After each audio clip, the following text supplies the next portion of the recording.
podcast next week. I will. That's going to be the exciting episode where you are getting your new tattoo. Correct? Yes. New tattoo. That's going to be pretty cool. It's going to be pretty fun.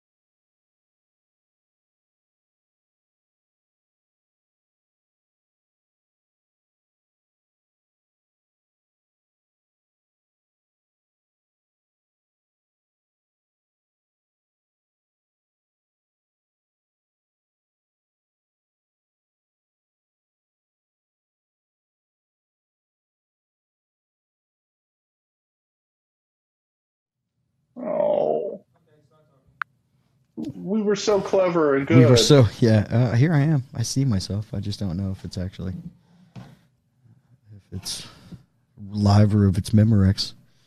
If anybody's at home and you're listening, if you can't hear me, let me know. Please put in the comments. I'm reading the comments today.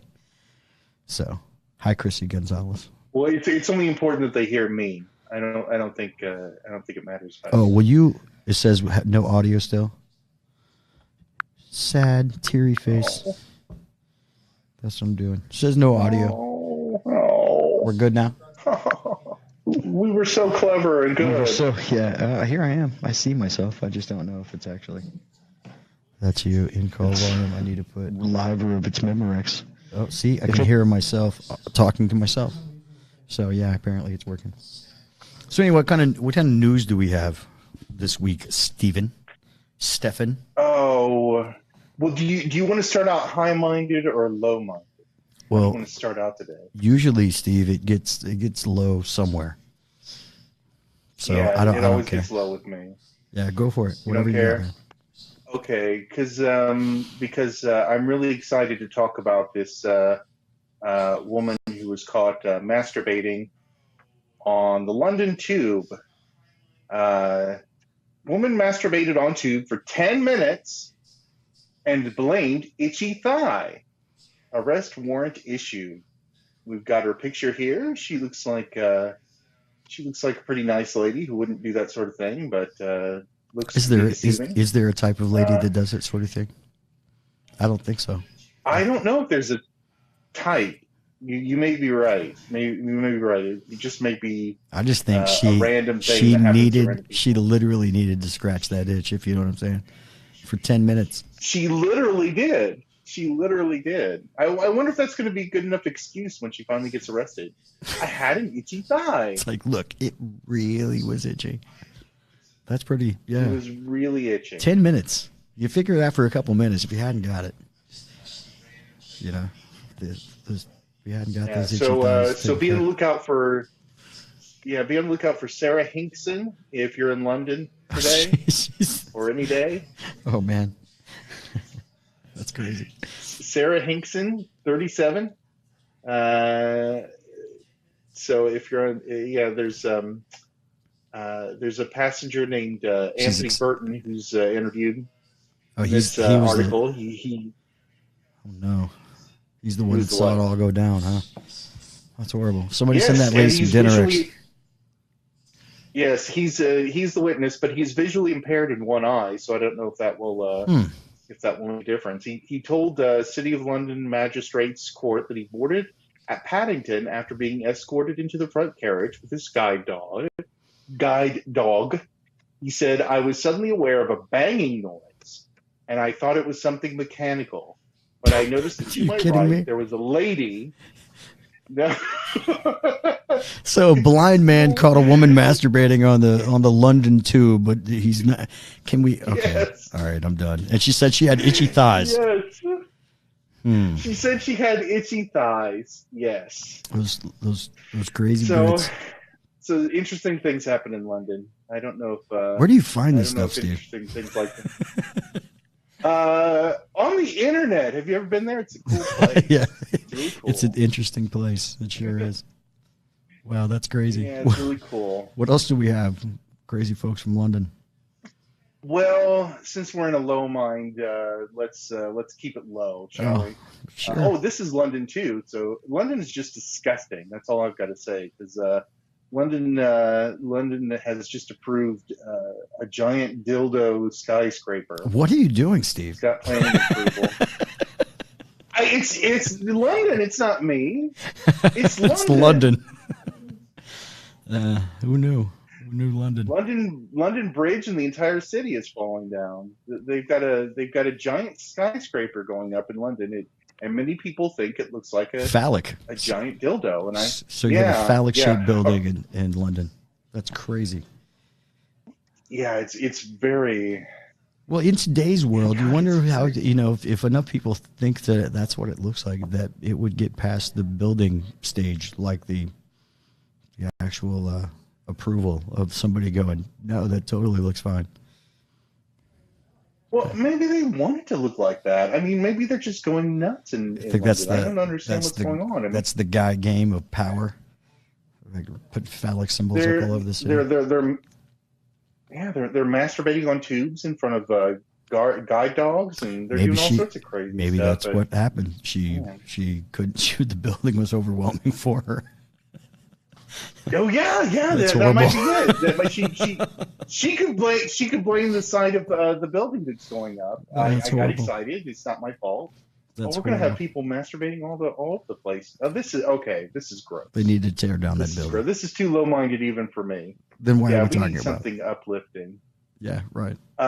Because I am a disgusting human being who focuses in on disgusting things. That's what we have for internet but news. Again, it's not my fault. It's London's fault. I mean, they're shoving it in our faces.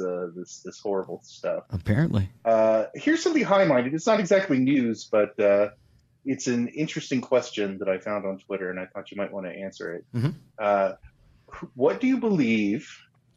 This is very high-minded, so get ready for some whiplash because this is going to be quite a change of pace here. What do you believe you were put on this earth to accomplish or share? That is a question on my Twitter feed by a guy named Ali Alexander. How would you answer that? I'm saying I don't owe him anything. No, I'm playing. What was I put on this earth for? I do believe. Yes, what were you put on this earth for? I think to sing a song. I don't even know what song, or just if it's any song. I believe I was put on this earth to talk to people, to learn as much as I can, share with those who want to share with me, and sing. That's pretty much what I think I was put on this earth for. That's a good answer. I'm glad you have an answer. I knew you would because I don't have an answer. And I think I was put on the earth to make people laugh. I think so. Yes, you were. Yeah. Yes, you were. So. Yeah. Do you get a chance to make people laugh that often? Because you're not performing in my plays anymore. Because that was a great way to make people laugh. But, right. You stopped performing my plays. Specifically your plays. Yeah. Specifically mine. Yeah. Right. I don't know. I don't know about I mean, sometimes I cut up a little bit when I'm at my shows, like on the mic, if the mood's right and things are cool. I got to joke a little bit the other day with a heckler.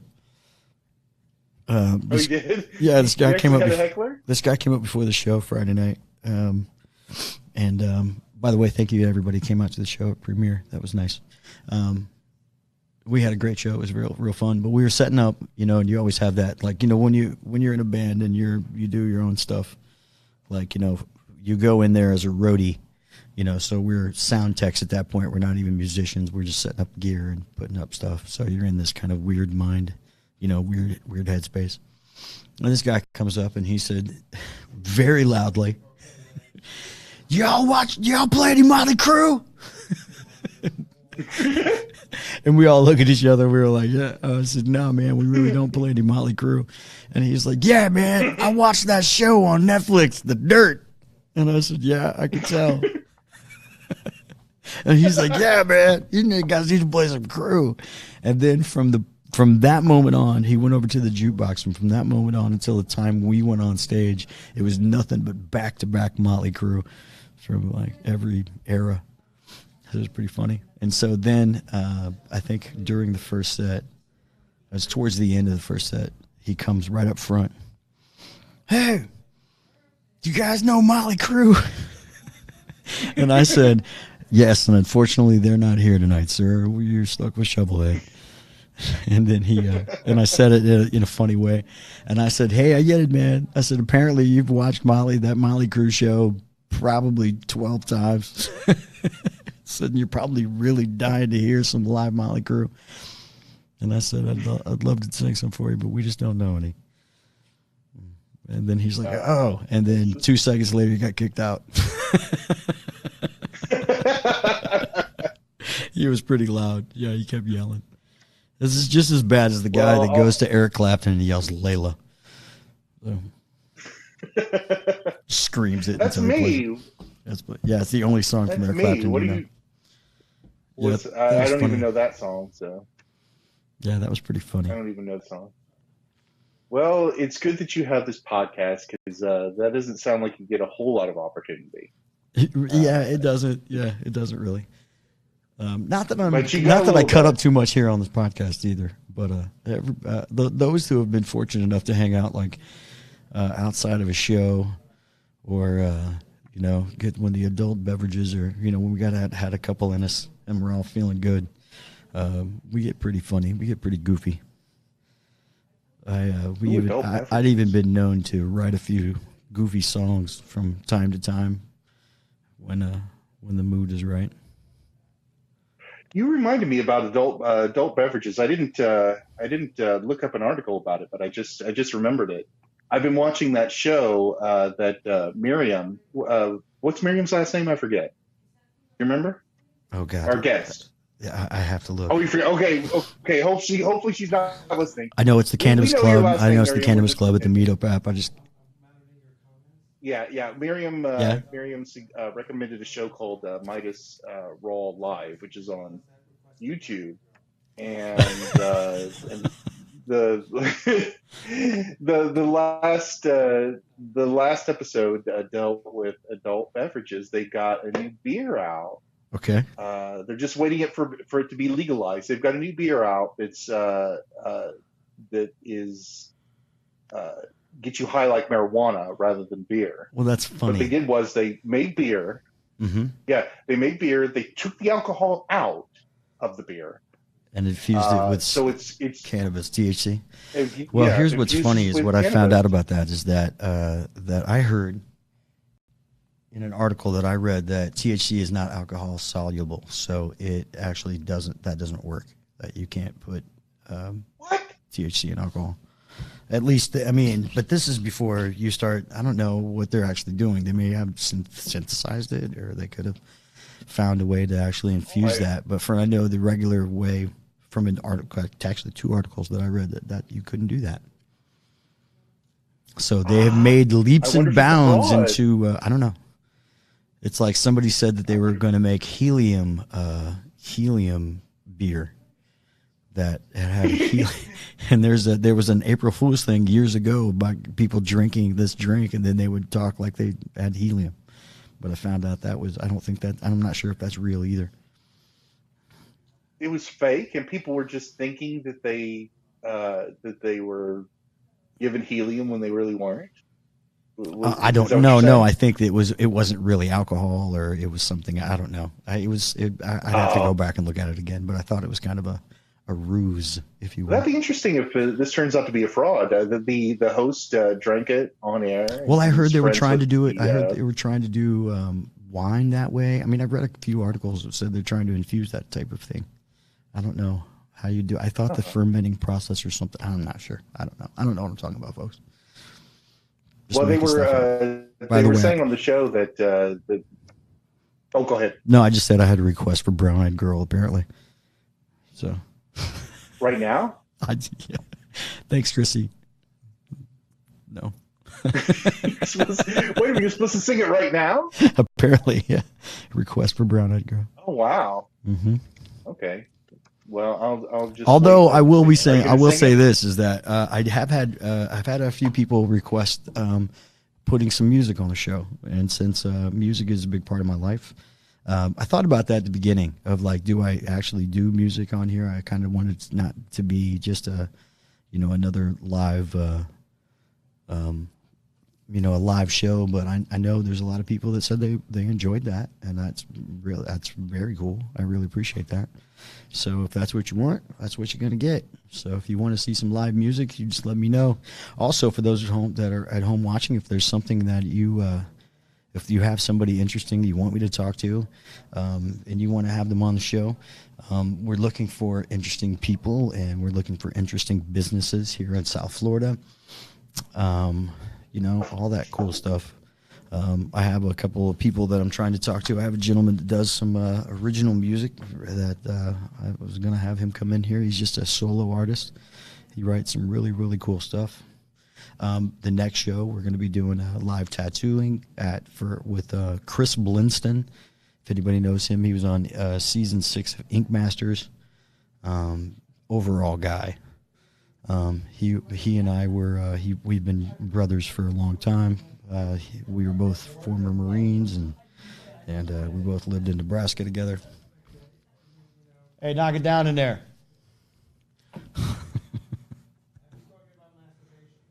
Yeah, I got it. I can just hear you through the mics. Shut the door. They're bleeding through the microphones. Oh. Shut the Yeah, I door. heard it too. Heathens. Shut the dough. No, we're going to be having Chris Blinston, so we're going to be going inside his shop, which is located inside Coral Springs. No Hard Feelings is the name of the shop. If you guys want to check it out, it's actually fantastic work for our art gallery. And then the week after that, I'm actually talking to a young gentleman who started his own beer company here in South Florida, and I do believe it's Livingston Beer, I think. Lexington Beer. I got to look it up. I'll do that right now, actually. But yeah, so we're talking to we got some pretty cool shows coming up. But we'd always like to talk to more folks. Got any other news there? Folks are good. Steven? Oh, I have. Okay, I have some other stuff coming up too. You have some what? I have some other stuff coming up too. Like one of the musicians, I got Alex Millay, who's going to be coming in from New Orleans. My friend he's a musician down in New Orleans.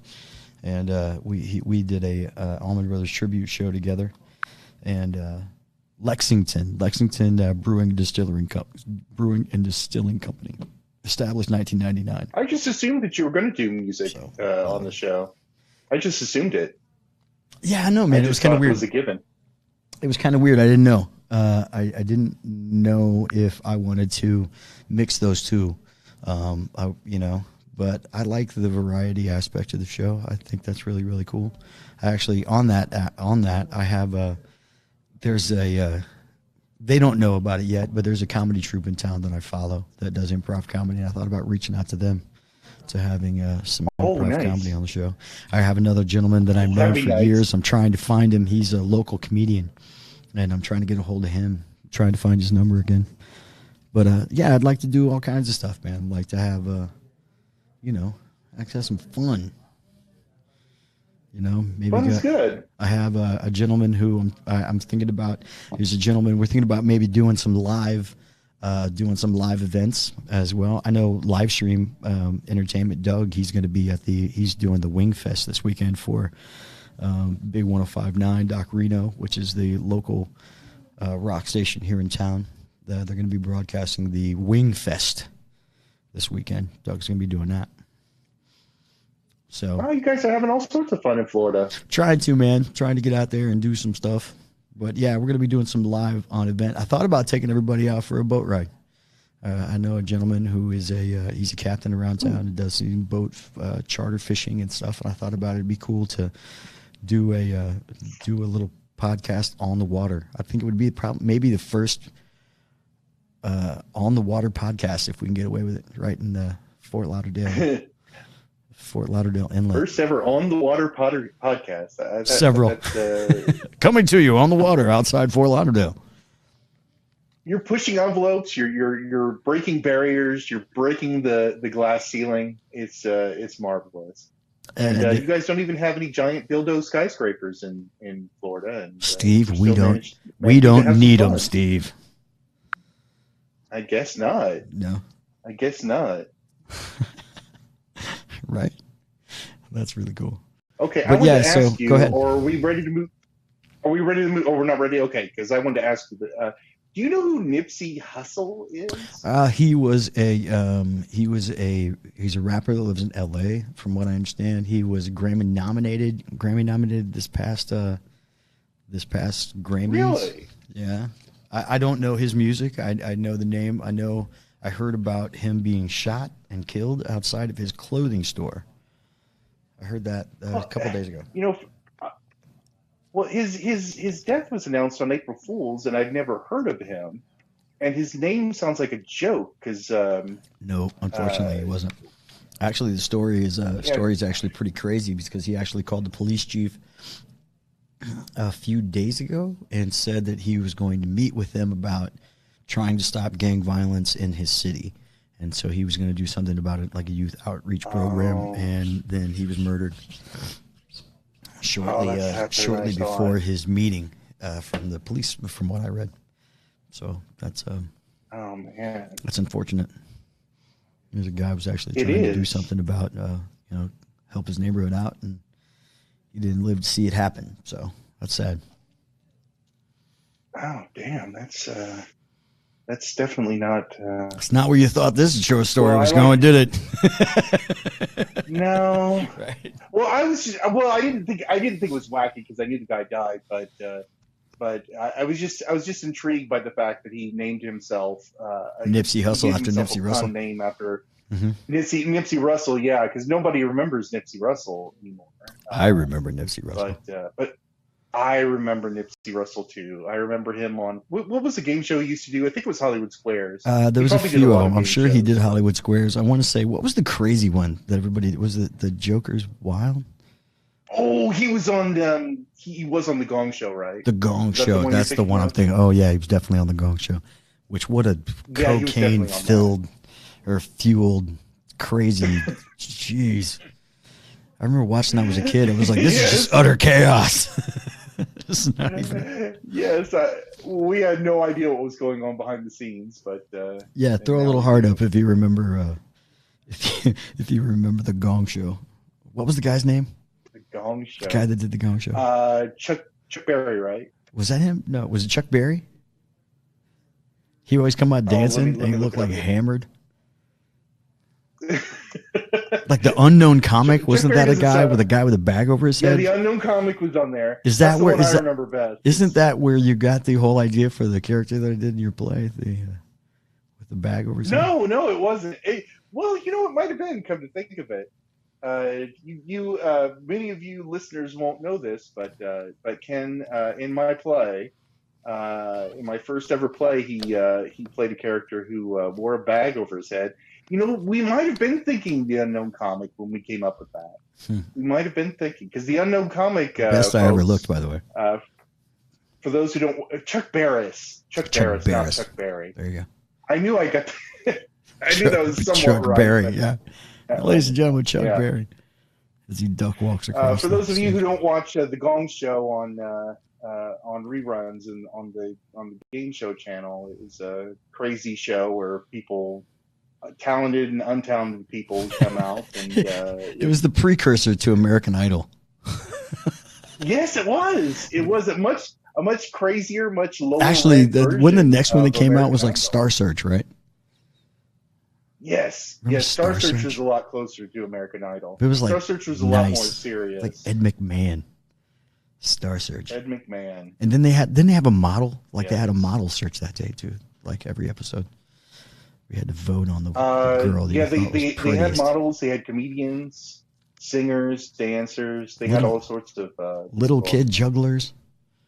I mean, not people that juggle little kids, but actually little kids who juggle. Well, that'd be something. Yep, dropped one. Now that would, yeah. Juggling babies. I think. That would be, I didn't say babies. I said kids. Exciting. He's juggling 5-year-olds, folks. He's doing the two with one hand. Juggling babies, is that too edgy for us? Juggling babies? It's too edgy. You crossed the line. I crossed the line. Yeah. Gong. Wasn't gong, that? Wait. gong It's the same. sound Is Wonder Who's Where? Is that Steve Martin the Jerk where they were juggling cats? Didn't they do that? Oh, did he do that? I don't so. remember him doing that. That sounds like something he would have done.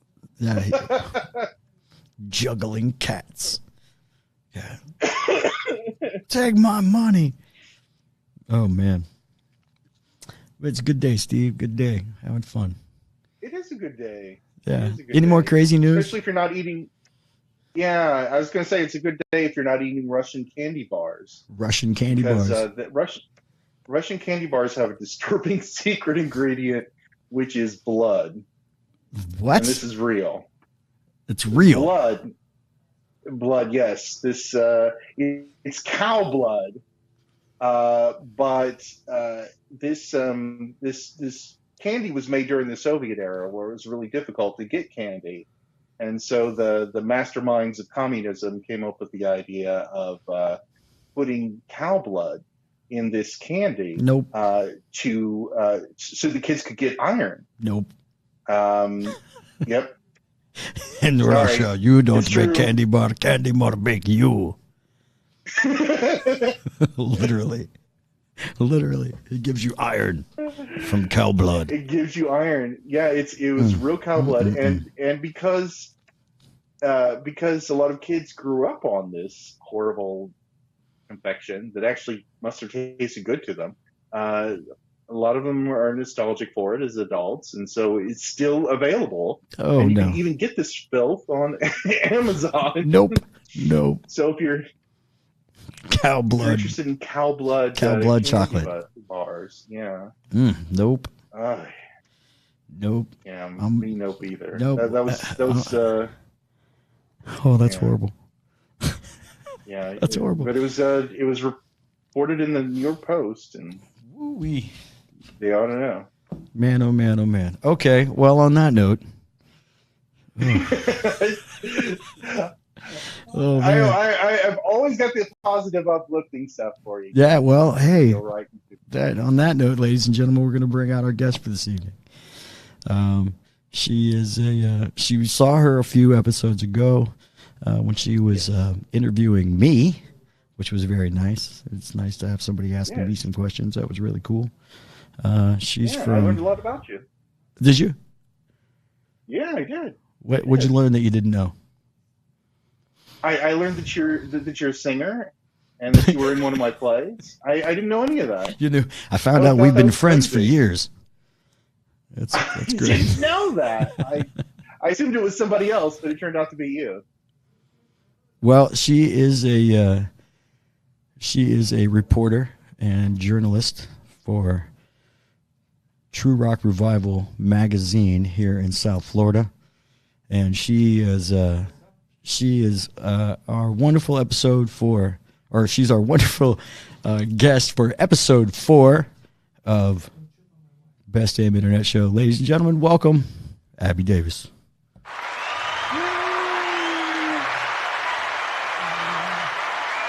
You're getting a standing ovation, by the way. We're going to do it again. I am. Thank you. You're welcome. You're welcome. Thank you. We also have this. We added this to the little thing. Let me hear. I love this stuff. It's like me. Come on, dude. Ladies and gentlemen, welcome once again. Sorry. Yeah, this chair. It's like Tuesday Night Live. He added a little cushion for you because he thought you might want it. I love this because I can see who's on. And sorry it didn't work out last time. Got a bunch of like emails and texts, so I'm sorry we had a glitch, but we're all here and Ken's been doing great, and I saw you the other night. That was fun. Yeah, that was fun. Thank you very much for coming out to the show. Abby actually showed up to my show on Friday. That was nice. Can I like stand on my knees? You know what? Here, this thing. There you go. There you Sorry, they had a cushion. They thought I needed it, but I don't. Okay, I'm getting comfortable now. There you Watch go. out. Can you hear okay? Now I can because I'm like right on it. Steve, can you hear all Can I right? try to do the thing where you do that? Yes, I can. Just kidding. Hey, All can I right. say one thing before we begin? What? Can I say one Says the important hunched thing? girl. Go What? for it. Abby, you humiliated me with your Facebook page. You What? humiliated me. Oh my God! Why? You're, What? How? because Sorry. last time you were on, I looked at your Facebook page before you came on, and I saw how your name was pronounced, and it said on the Facebook page Abby Davis, and so I told Ken, guess what? Her name is pronounced Abby Davis. It says right there on the Facebook page. We're going to do good research, and we're going to be the first people to pronounce her name correctly. We thought we were slick. But it turns out, I'm sorry. yeah, we thought we were really, really slick on this, but it turns out your name is not Abby Davis. Your name is Abby. No, I like Abby better. I think Abby's cool. Well, like, it makes on me your sound Facebook foreign page, it's and already cool. there. So the Where way, so I don't even know where. Okay, do I look this way or do I look that? I don't know. no, where you want look me to this way. It's looking right at you. I But mean, you can, okay. if you want to connect with I'll the people, talk you like look that. right in front of you. Okay, But hi. to look at me, you look slightly askew. Okay, I'm wearing my Treat her glasses, so I apologize. I look tired. I was up so late last night. I'm a little. So I'm gonna think really hard and be focused. So yeah, let's. I'll talk try to ab- keep. I'll try not to ask you like how to cure world hunger or anything crazy. You'll just get. I have no clue. I'd like to do something for that, but I don't. I'm with have you. a clue. I try to keep it just keep myself above ground. I'm good. You were great. I really liked you. I liked seeing you perform. It was it was good. It was cool. I like how chill you are. You're just like, yeah, man, yeah. And then like you just walk over to your drummer and you're like, but I will say in the beginning, like how everybody's doing their sound check and whatever. Like, it was so hard. Like I wanted to go over and just like I told Craig I go because it was just like your second song or something I think, and I wanted to go over and just like turn up the gain, just get the level way up on your voice and but you guys got it after. It's always like that. Yeah. I know. It happens. Trust it's a graduate, especially in that place. It's yeah. High it's ceiling. And really high ceilings. We play there all the time, and Yeah. and if I go full on right from the get go, it's nothing but feedback. So with that place, you kind of got to work it up into figure out where you are and everybody gets settled, and get the gear all warm up and all that. You really do. And to explain, like it was a really high ceiling. When they paint it black, and it's like paint it black, hey, and it's like warehousey. Like it's not a warehouse; it's in a strip mall. But when you walk in, like you think it's going to be this small pool hall type of thing, and then it's really big. I thought it was really kick-ass, cool. It's a cool vibe, right? Fun place, man. Yeah. And then I Shout wanted out to Premier Billiards in Coral Springs. Hey, nice plug. Very nice. Yeah, so I'm here. It was very cool. I was glad to see you. It was nice. It was fun. You played. There's a song you played that I like. A lot of them. It's funny because I thought he's going to do a bunch of Greg Allman. Like he'll do some Allman Brothers. And then you were doing all these songs like from the '90s, right? And I was like, yeah, that's cool too. It came out. It was really cool. I do it all. I go see everything that. from classic rock to modern. I loved rock it. and classic country. I like all that stuff. I loved your vocal. I was like, yeah. Well, what's cool is that with I'm blessed with people that like to come see us. They're very eclectic, and so I get a lot of people that ask for a lot of. It's weird, you think you have an idea of like, hey, we're going to kind of do this, and then you branch out and you're like, hey, let's do one song like this, and then people go, hey, I really like do more of that too, but don't stop doing that, do this, and then 12 years of that, and you kind of get this weird eclectic. It's cool. Like I liked all the biker dudes, and I like how when I showed up, there was like you guys had your bikes in front, and I was like, oh man, I don't ride a bike, but I don't have like these dudes with these jackets showing. I have like like I was like that's kind of cool to have a group that shows up. It's like Hell's Angels here, you got a problem, and then you had like I don't know, was it your bike in front with the light on? No. I was in the van. It was like Neon Central. You walked in and there's yeah. like bike, neon. I was like, cool, that's cool. Yeah, that was they did an okay job of showing up. Well, there have been other places to where we've actually had folks. It's really funny. We've actually had like our guitarist mother-in-law, and she wanted to come hear us because she was in town or something. And I'm sure I got the story wrong, but I know it was somebody like that. And she doesn't normally go to biker bars or whatever.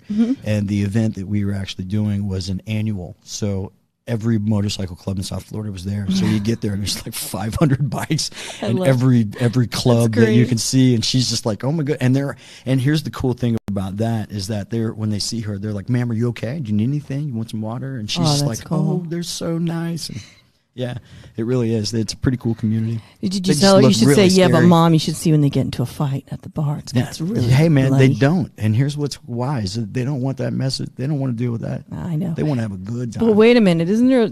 I guess that left with L.A. Wasn't there like a group out? And I'm going to talk to your guys next gig. I'm going Go to for sit it. down. I want to find out. Yeah, go hang out. Go I talk have to them. too. I have a lot of questions about it. I'm going to be like, what do you think about the L.A. gang? Are they cool? Yeah, they don't. No, they don't get along. Do they fight? We'll talk about that off the thing. All right. Are we going to talk about? We got to talk about a lot of stuff. We're going to talk about all kinds of stuff. First thing I wanted Go ahead. wanted to talk to you about is have you always been in Florida? Have you always lived here in Florida?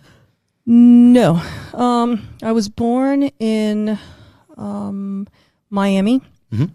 and then I went in college. I went to Indiana University for classical study. I lived in Bloomington. You did? That's where I was. I was Yeah. there. IU. Wow. Yeah. Cool. Yeah, It's worked really at- beautiful, right? Worked at most beautiful place I've ever lived in my entire life. Wow, it's just I gorgeous. actually lived in a hippie commune there You did? for a year. Did you like plant vegetables and fruits and That's stuff? exactly what. Tell I me did. your chores. Like, what time did they make No, you get no, up early? it's not about me. I'm trying to be. No, I Oh. worked for a lady who had a landscaping place, and she, the way she believed in doing things, she did everything by hand.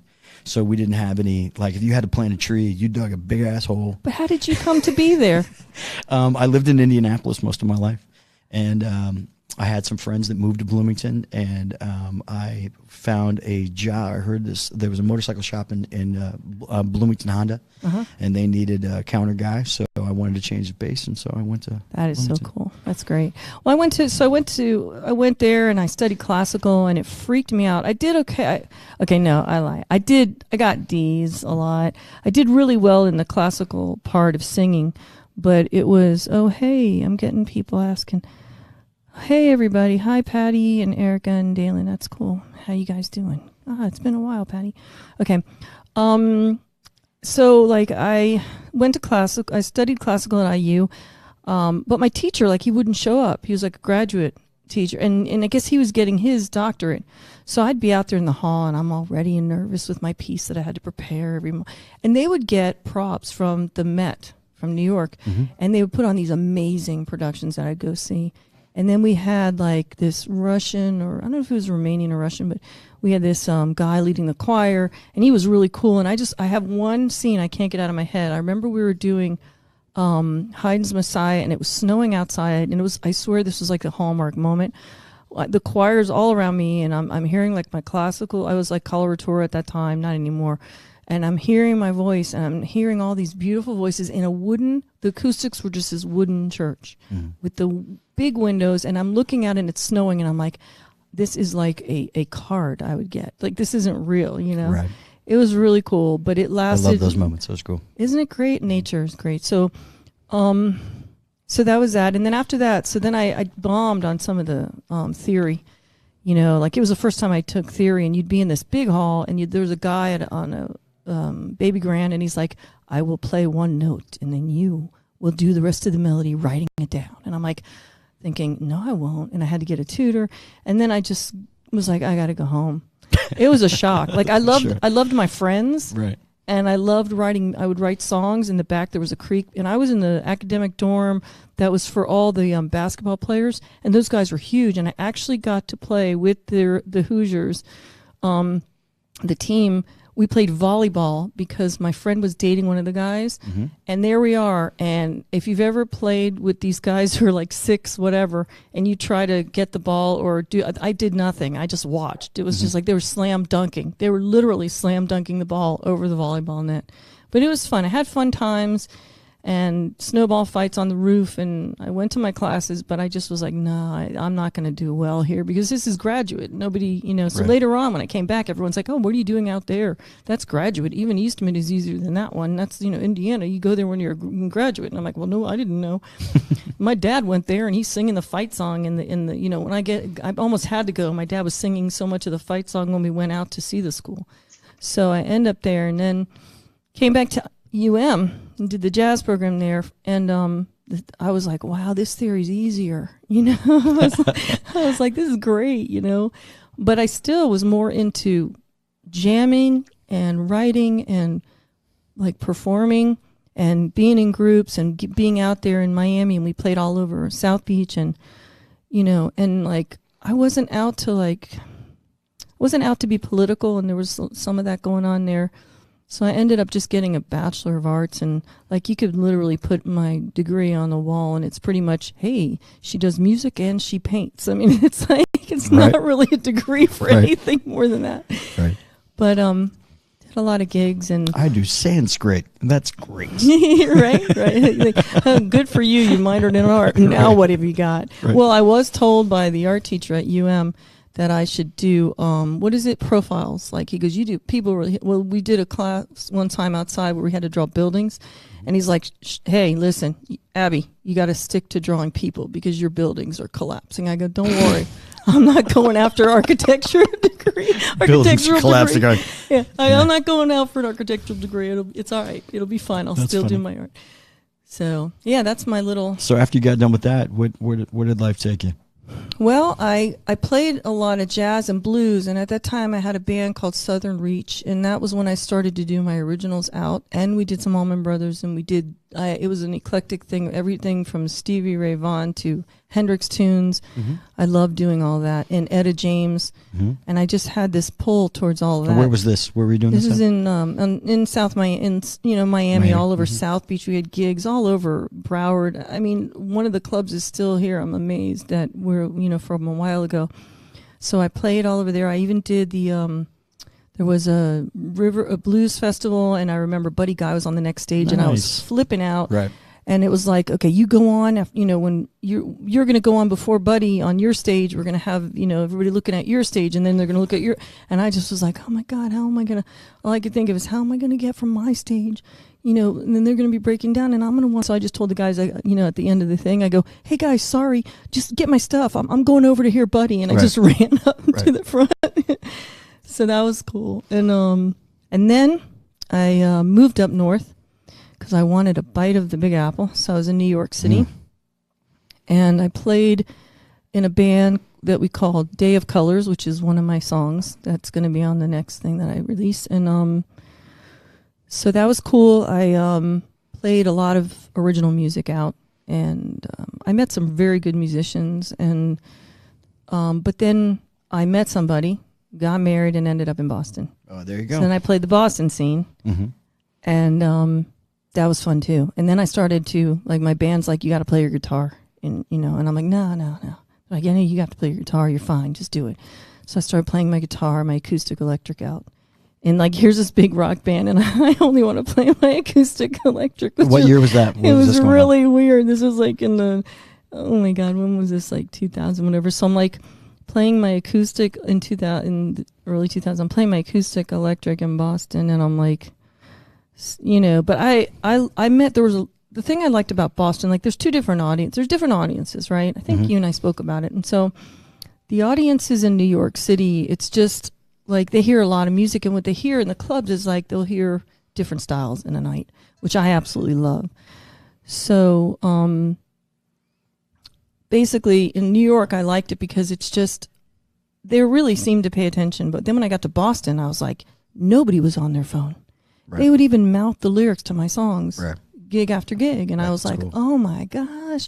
It was beautiful because it's like they're really listening. They're listening to the message. Because, basically you're giving your diary kind of, you're supposed to be. Yeah. If you care. Well, it's funny. It's like, I can relate to this too. I was watching this thing about the hip hop guys back in the day, and they were saying that, it was all about what you said. How you said it was important for the beat and everything, but and that he said they were talking about, that's what translated over for that. That's what like rock had in common, and those things that, if you were really a writer and you were really like the good bands always had something to say.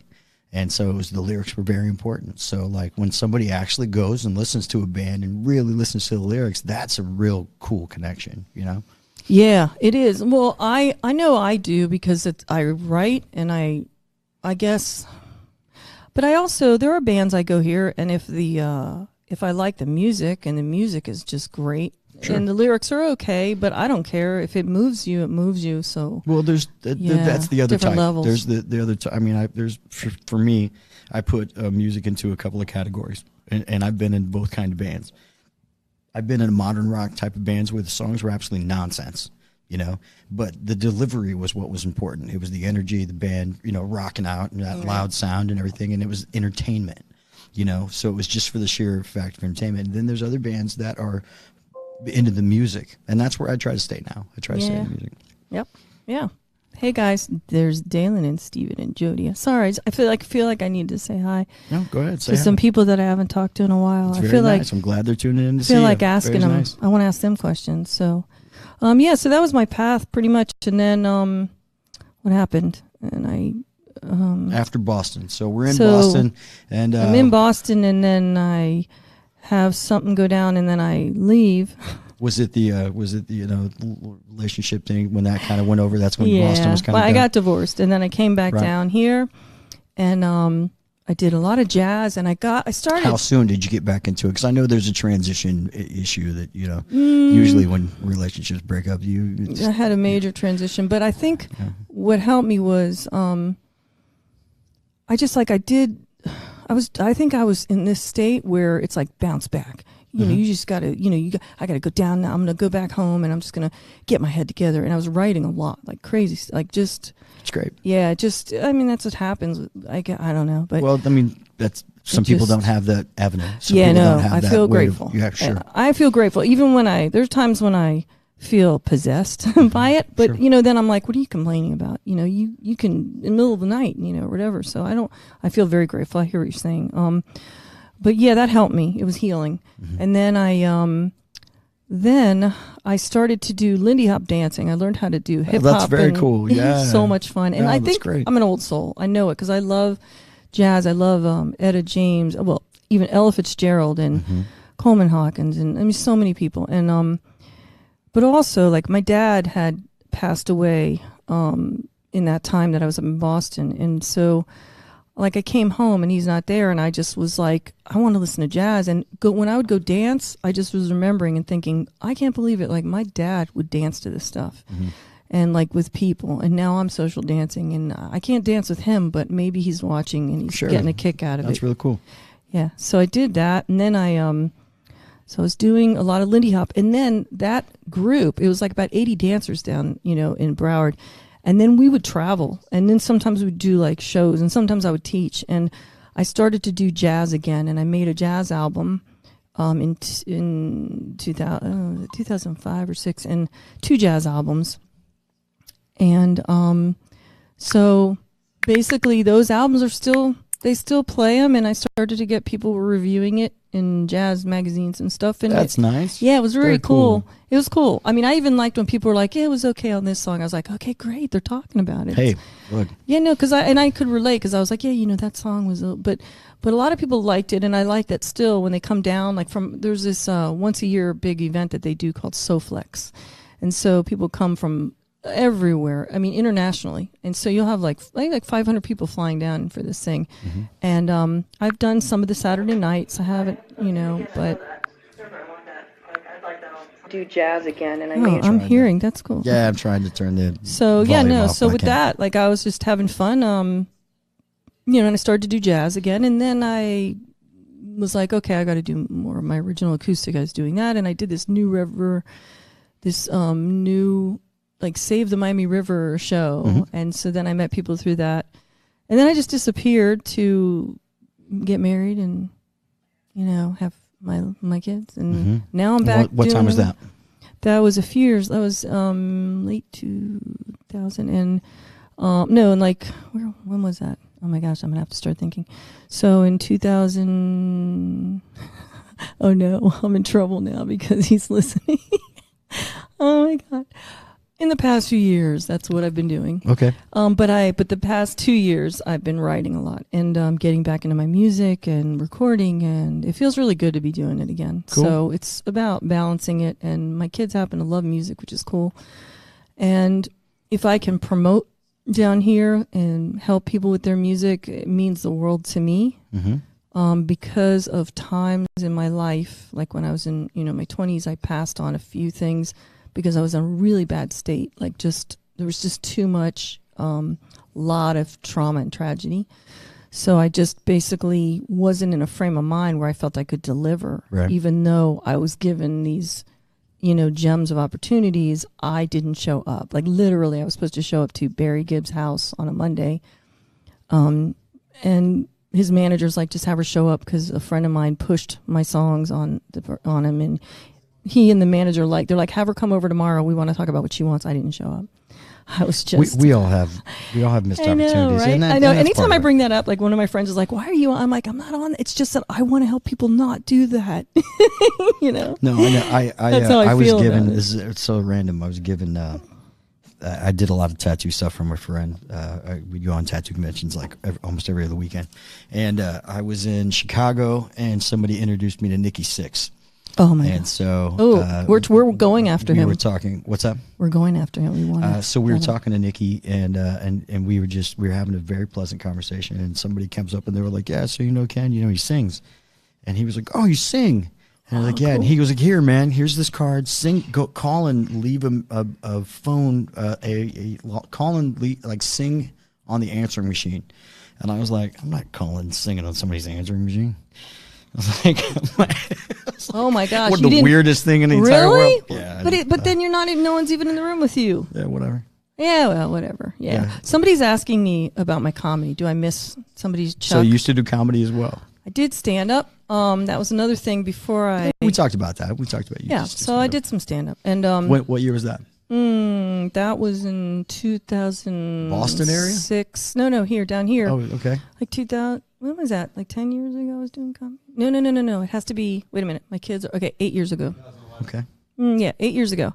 Right. So 8 years ago, I had this neck surgery because of a car accident, and then the next thing I know, I'm writing something, and my husband and his friends flipped open my laptop, and they decided they were going to read what I was writing, and they were crying, laughing, and they were like, if you don't go to an open mic, and I was dragged to an open mic, and I got up on the stage, I memorized the stuff, and I drove everyone in the house crazy. My stepson was like, why are you locking the bathroom door, and why are you on a microphone in the bathroom looking at yourself in the mirror?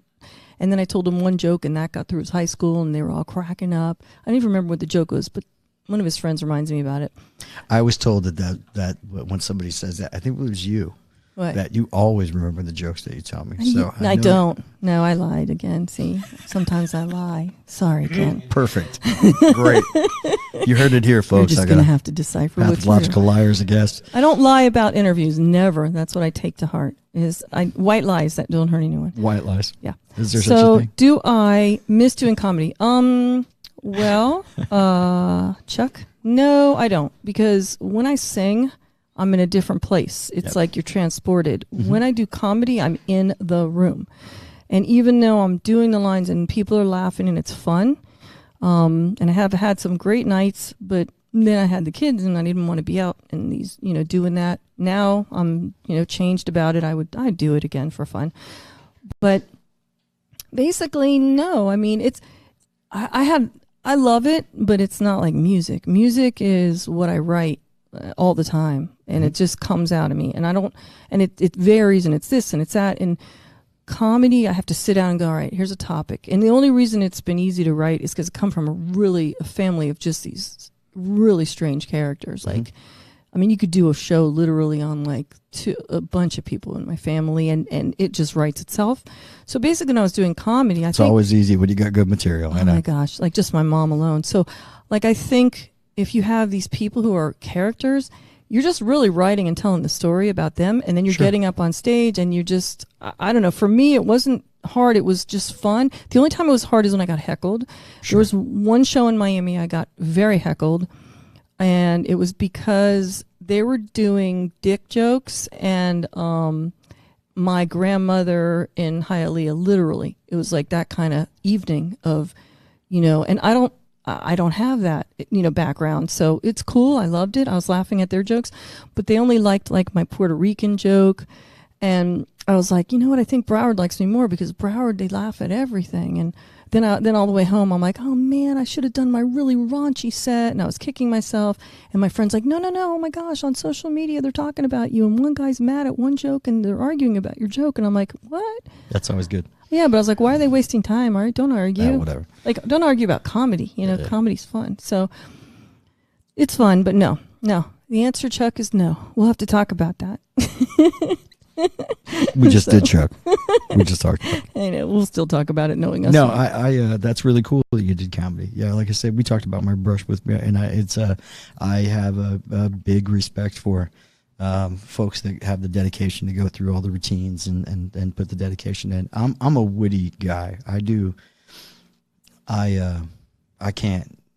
can't sit down and do all that. I get up and I tell jokes. Like I'll do whatever's funny and whatever hits me. But Jackie the Joke Man Martland from the Stern Show, I mean, that's all he does. We saw him. Yeah, but I mean, he's got a million great. jokes memorized, and he's just right off Yeah. the cuff. Don Rickles. John Rickles is like just Don a Rickles. funny guy. Oh my you know what I mean? gosh. He used And to I'm crack more me up. like that. Like when I get going, I'm more like just the off the cuff. But I mean, again, not putting myself in the same category. He's bugging me. He's way over here. These guys are, Yeah. you know, I know some full-time comedians in there. It's a life. It takes everything out of you. Yeah, I mean they do a lot. Like they wanted Hard Rock. She liked me a lot. The manager. They have a different one now, but when I was there, she ran over after my set I did, and she's like, "You have got to do contests." And then I did a Saturday night up in Boca at this club, and I opened up for this guy who's great.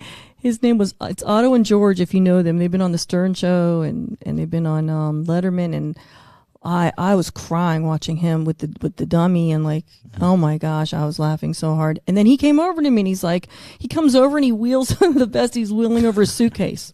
And I'm like, is your dummy there? And he goes, yeah. I go, can I talk to him? He made me laugh a lot. And then he goes, no, you can't talk to him. He's sleeping. He's tired, man. He just did a show. Right. And I'm like, okay, well, we'll have to, I hope I can talk to him one day. But he goes, oh, you killed. You're going to do great. And then the next day I found out I was pregnant. So nice. I'm like, yeah, I'm not going to go to smoky clubs right now. Yeah, right. But I'm done having children. So, I can go back to clubs. You never know if you can go back and do some comedy again. Looks like Yeah. some people enjoyed you doing it. So it's good. Yeah, it's fun. But I like working on music. Music, I like so much about music. So. Cool. So you were doing music and comedy at the same time? No, I pretty much Gave up one for the other? Yeah, like I focused on just comedy just because these guys were bothering me, and I was healing from the surgery. It was a 5-week ordeal, so So yeah. the car accident, is that what happened? Yeah, I was a passenger, and Yeah. it's messed up. The guy was talking to his girlfriend, and he skid around the corner, and the next thing you know, I needed like a new disc in my neck, and yeah, it was pretty crazy. But I was walking around with this. I'm walking around. I had this like way high. Nothing makes you vulnerable more than knowing you have surgery on your neck and you can't move, and you have this big, massive. You're wearing this big, massive collar, right? Mm-hmm. But you know in your brain, if you move like this or like this, it's gone. They would have to do the surgery again, or it gets messed up. So you can only move your shoulders and your head. So that's 5 weeks of that. Mm-hmm. So yeah, I had plenty of time to just write comedy, but I just didn't know these guys would look at my laptop pretty much Right. because I was, hanging out at work, and Hey, yeah, but it's cool. time It's- for everything. Glad you had an yeah, outlet for. it was all good. It distracted me, and I didn't go on stage. By the time I went on stage and was ready to do it, I didn't have the collar, so that was cool. That's good. Yeah, man. it Hey, was- you never know, the collar may have killed. yeah, rehab. You killed it. Oh my God, you just reminded me about that's no. Okay, so go. No, it's Ask cool, man. me. Because I have something to talk to you about. Okay, go for it. Okay, don't you Sure. like when I set it up? Doesn't it freak you out when people say, Not at "I all. have something to talk to you"? No, not at all. Okay, I'm in a band that plays in bars all the time. I have the weirdest conversations always. I bet you do. We should talk about our things that we've seen. So okay, so you said you were going to talk to me about Game of Thrones and that you are the man for Game of Thrones. I know. Don't know everything, but I know a lot. Okay. All right. So what I Where want are you at with it? You're all caught up now?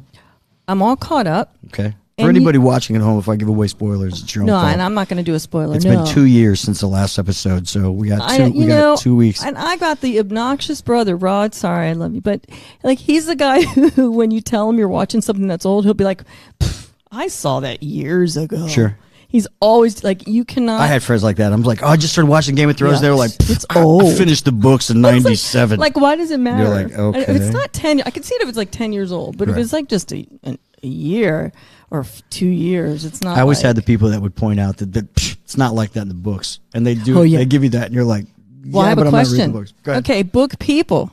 Yeah, what's up? And let me know. Let's go. Okay. See if I know this. So here's the deal, book people. Because no, I haven't read the book. Sorry. And I don't know everything about it. Mm-hmm. And in the beginning, I had some pet peeves about, Mm-hmm. I thought it was just so bloody. Mm-hmm. And then I was trying to figure out what it was it took me till the 3rd season to become a fan. Mm-hmm.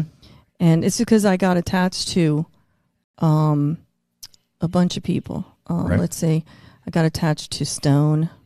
I got attached. Stone? Stone. I got attached to, come on, the bastard. Jon Snow. Thank you, Snow. I'm saying Stone. I got attached For to those in the know, to Snow. Yeah, Rhaegar yeah. Targaryen. I got attached to Khaleesi, Mm-hmm. and I liked. There's just a lot of cool characters, and I was Oh, like, yeah, "This totally. is great. I love the acting." and Yeah, all well, that. I like it because it's like literally 4 or 5 stories with one big overlining story that kind of that's kind of Right. shadows everything, which is the White Walkers. But Oh. then you have all these other stories. But there's a that- glitch. I'm going to ask you about it. Sure, go ahead. Please explain. I have one question about the whole thing. Okay. The White Walkers cannot go in water, right? They can. They just can't swim. How can they go in water if they can't swim? Aren't they going to drown? Like, what if it's deep water? Can they go in? They just sink. Okay. Without spoiling it. I'm going to spoil it. No, I no, understand. don't. No, I'm going to show you how. I'm like, let's Okay, do a go ahead. code. We're going to do code because All right, I go don't like ahead. when people spoil things for me. So What have you not seen? I'm You doing said you're this in caught up? code. I'm caught up. Okay. But okay, so there's a part that has to do with said dragon, Mhm. and it's very dramatic, involving Where said, the dragon dies said and water. he goes in But the water. shh, No, I'm just stop it, these man. guys. No. They haven't- it's been 2 Water. years. No. If you haven't watched it in 2 No, years, you That know. is my brother. Stop it. Okay, so I just want to know if they don't go in water, how did they get said thing? How'd they get them? They went in, but the way they tried to make you think that they went in is they went in with the ropes. So they walked in kind of like holding onto the ropes, tied it to the dragon. I'm sure they lost a few, but once they tied it to the dragon, then everybody else who was on shore pulled it on shore. So they never went into the water? 'Cause I'm they, sure they did. They had to because it then sank. they die. They could walk.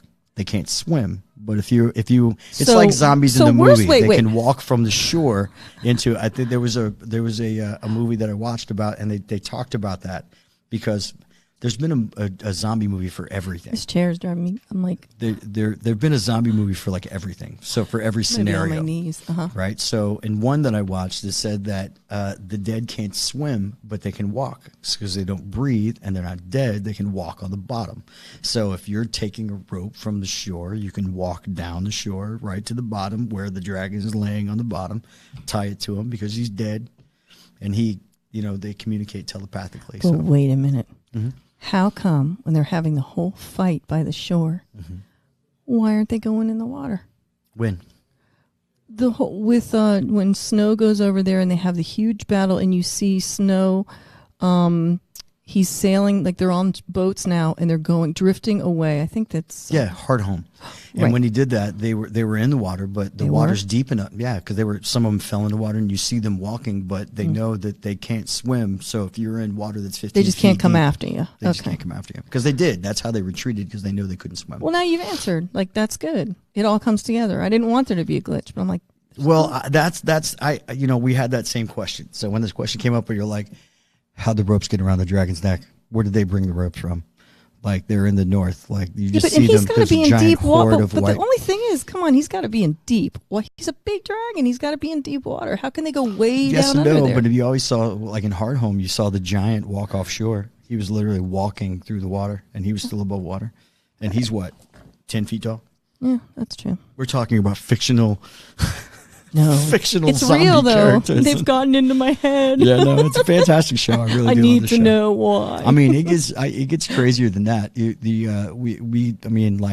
Those are obvious questions. Like the questions that I get into are like, the show's all about betrayal. Those that actually do bad usually live longer. So in the end of it, somebody's going to betray somebody, right? So who's going to betray Jon Snow? Now that they're going to find out that he's the rightful heir to the throne, that he's the nephew of the lady he's just slept with. Everyone's going to come after him. Yeah. So Isn't that who's- creepy? That was creepy. It is pretty I'm like, creepy. oh, you're not going to do this again. You already did Yeah, it with the already others. did it with the twin cest. I know. Yeah, I right. was like, I'm like, why you got to be like that? Why do you have to do this again? Yeah, I know. It's like, It it gets- drives me crazy. Well, you look at it as far as like good TV because it is so creepy that you can't Yeah, help but you can't gotta watch Right. it. Yeah, but then you feel ashamed Like of the train- yourself. Like, yeah, but train then wreck. don't you feel creepy? Like I feel like I walk only away. when I ask my sister for a date. Other than that, Good one. Yeah. Steve liked that one. That's some issues. Hey, Steve, we need to talk about what? Steve, do you have a sister? Have you ever asked her out? Yeah, you got, and then, and by the way, thank you for leading I with, hope my sister's not listening. I know. Thanks. You're leading with, so before I sat down, you guys, Oh yeah, we like, you show guys is set it designed up. for you. No, you set it up for like, I was like, oh, now what am I going to do? Because like you've already talked about masturbation on the channel, and then you talked Phallic-shaped about and buildings. weed, Yeah, and yeah. you know, and I'm like, great, like what am I going to talk about? it all? Yeah.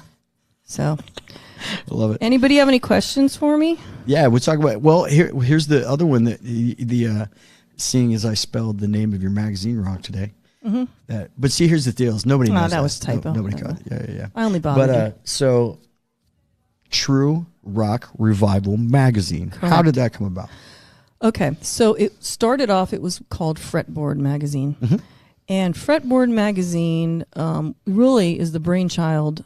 Part of it, a lot of it, Craig Marks was the one behind Fretboard Magazine, unbeknownst to me.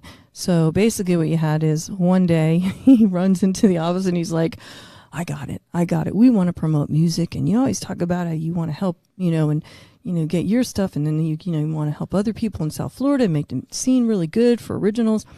He's like, Fretboard Magazine, and guess what? I just wrote out when I met Brad Delp before he died.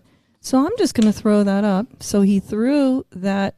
We had done one or two interviews of like locals at that point. And then Craig goes, we have like 500 viewers. And then Craig goes and puts the Brad Delp interview where he met him at a concert. Before the concert, this limo pulls up. And Craig and his friend who had driven from Miami to Orlando waited really early. You know, those guys who wait. And then the next thing you know, out of the limo comes Brad Delp. And they're like, and he gave them like 45 minutes of his time just hanging out talking because he had all this time before the show, before the big concert. So Brad Delp from Boston, the former lead singer, may he rest in peace. Craig wrote it all down that night at the hotel and said, I'm going to need this one day. Cool. And the next day, there were thousands of people who read it and were posting and were going bananas. And one of which was his former fiance from that time. And then, his daughter. Oh, I'm sorry. Did I get that wrong? His daughter. But his fiance liked it also. But we're talking about twin cest, so they may have No. It's because she did like it. But somebody else. Sorry, I had to say Okay, that. but I know, right? Just bringing it all back together. It's all right. I get teased all the time. No offense to the lead singer of Boston. He was fantastic. Oh my God, I love, well, amazing. So then that kicked it into gear. And then the next thing we know, we were at Fort Rock 2 years ago.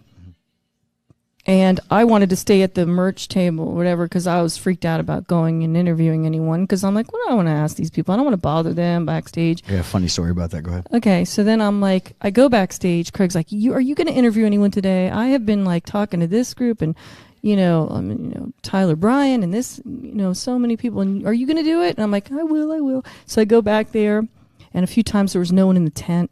And then I go and I see this whole group, and I'm like, wait, is that Red Sun Rising? And I go, and they go, hey, and they yell out, and I run over. They go, get in our photo, and I get in their photo, and I interviewed Ryan Williams, their guitar player, who's a great guy. And the next thing I know, I wrote something up, and then it just had steam on its own, and then we were pinching ourselves.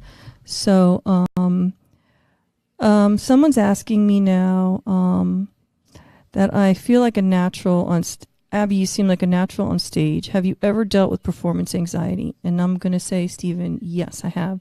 In fact, I'm very, very shy. If like people who are really close to me know, if you put me in a room full of tons of people that I don't know, like even at the bar the other day, like if I don't know, I saw you peeking over his shoulder. Yeah, like I do that. Yeah, I've had performance anxiety, and I think what happens with me is that after the first song, I just love it, and I don't know. It's like not me, it's me, but it just feels just like I'm floating kind of, and all I could think about is just trying to not look up too much because I want to relate to everybody, and I don't know. I close my eyes. Right, me too. I don't think that, and I think that's good. Like I see a lot of people do that, and I always think that's cool. You know, I think.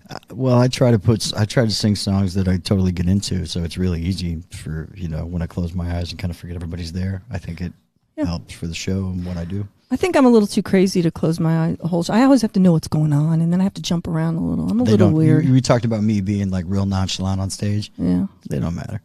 Yeah. No, I think sometimes, there have been times when I'm anxious, it's, I'll tell you when I have performance anxiety, and it's like what you were talking about. When I am not in the zone and I get off stage and people come over and start talking and going, I have a son, and I'm like, and I'm thinking, I gotta go to the bathroom. And my brain starts going like, oh my God, this is so nice. And I also need to use the restroom for just 5 minutes. And I mean, it's very flattering, but sometimes it's very great, off-putting. But it's, I think if you're in a zone, it's like you have to suddenly, I'm not good with, I'm good with changing gears at the office and, all that stuff. I can juggle there and I can juggle at home, but I can't juggle on a gig. It's really weird. I could do it if I'm playing guitar or the keyboards or whatever, or singing, but I can't do it when I get off the stage. And I don't understand that because I don't have to really do anything but just talk. But I think I just feel weird, everybody can do, I don't know. I start to feel like, because I like encouraging people and I like helping people. So I think there's a part of me that's like, oh, I hope I don't seem, because I know in the past at times in life, if you're quiet or serious and you're walking to a room when you don't know anybody, it can be misconstrued. I've had that happen oftentimes in my life, as, oh, she's stuck up, or why aren't you arrogant with how you sing, or stuff that's weird. And I literally have been told that. And I always feel We've all heard it. I'm sure. I get off stage and a guy walks up to me and goes, you hear everything. I know a guy sings that way better than you. And it's like, glad you wanted to share that. You should have him come. Hey, I told him, I can't wait. I hope he's in a band. I can't wait to hear him. I would be like, hey, bring him out, man. I want to have him sing it too. I'm so giving. I don't. No. I'm so that's my. I don't offer him. My friends think I'm crazy. My friends, when I get together with my buddies and we're hanging out, they're like, "Why are you so giving?" Why? They're just funny that they think I'm like, it's not a con. No, it's not a contest. I don't really feel. I don't feel like that, and that's why I love interview. I learn by interviewing people who have done it. Sure. So. And I have so much. I am always going to have things to learn. I'm never going to think that I'm finished. It's just not how I look at myself. When you find yourself being the smartest person in the room, you're in the wrong room. I love that saying. You need to be. Yeah, I like to be the dumbest guy in the room. When I worked at the studio, I just sat there and just kind of watched all these guys who've been doing this forever. I mean, I didn't. I had something to give, but only when it was time to give it. Other than that, it was time to learn. And man, I love that. It was so fantastic. That's cool. It really is. Very cool. But yeah, I understand about the whole anxiety thing, pre-stage jitters. I get weird right before I go on stage, but when I'm on stage, I'm fine. Yeah. Well, you feel warmed up when you go after you start a song. You just feel warmed up, huh? I just know that I've been here before. I've been doing this all my life, and when I'm on stage, that I can control. Yeah, that I have control. It's the other, whether the equipment works or who's being You're laid brave. or whatever. You're brave. The other night, I was like, he's doing his own. I won't do. I did. Oh, I always do my own audio. Yeah, I used to do that years ago, and now, no, I won't be. And it's not. It's more like it's not that I can't. It's more like, how am I hearing myself? I would rather have my buddy James, who's really great with sound. He goes out and he's walking around the room while but the thing is, because I'm going to be listening for one or two things maybe, and this is not when we're recording. I'm so different with that. Then I can track it and I can split everything out. But at a room that's bouncy and all the, dynamics and all of the acoustics and this and that, I'm like, I like fixing problems. You Sorry, do? I like That's things good. like that. Yeah, I don't. I'm weird. I'm weird like that. No, it's just whatever you're.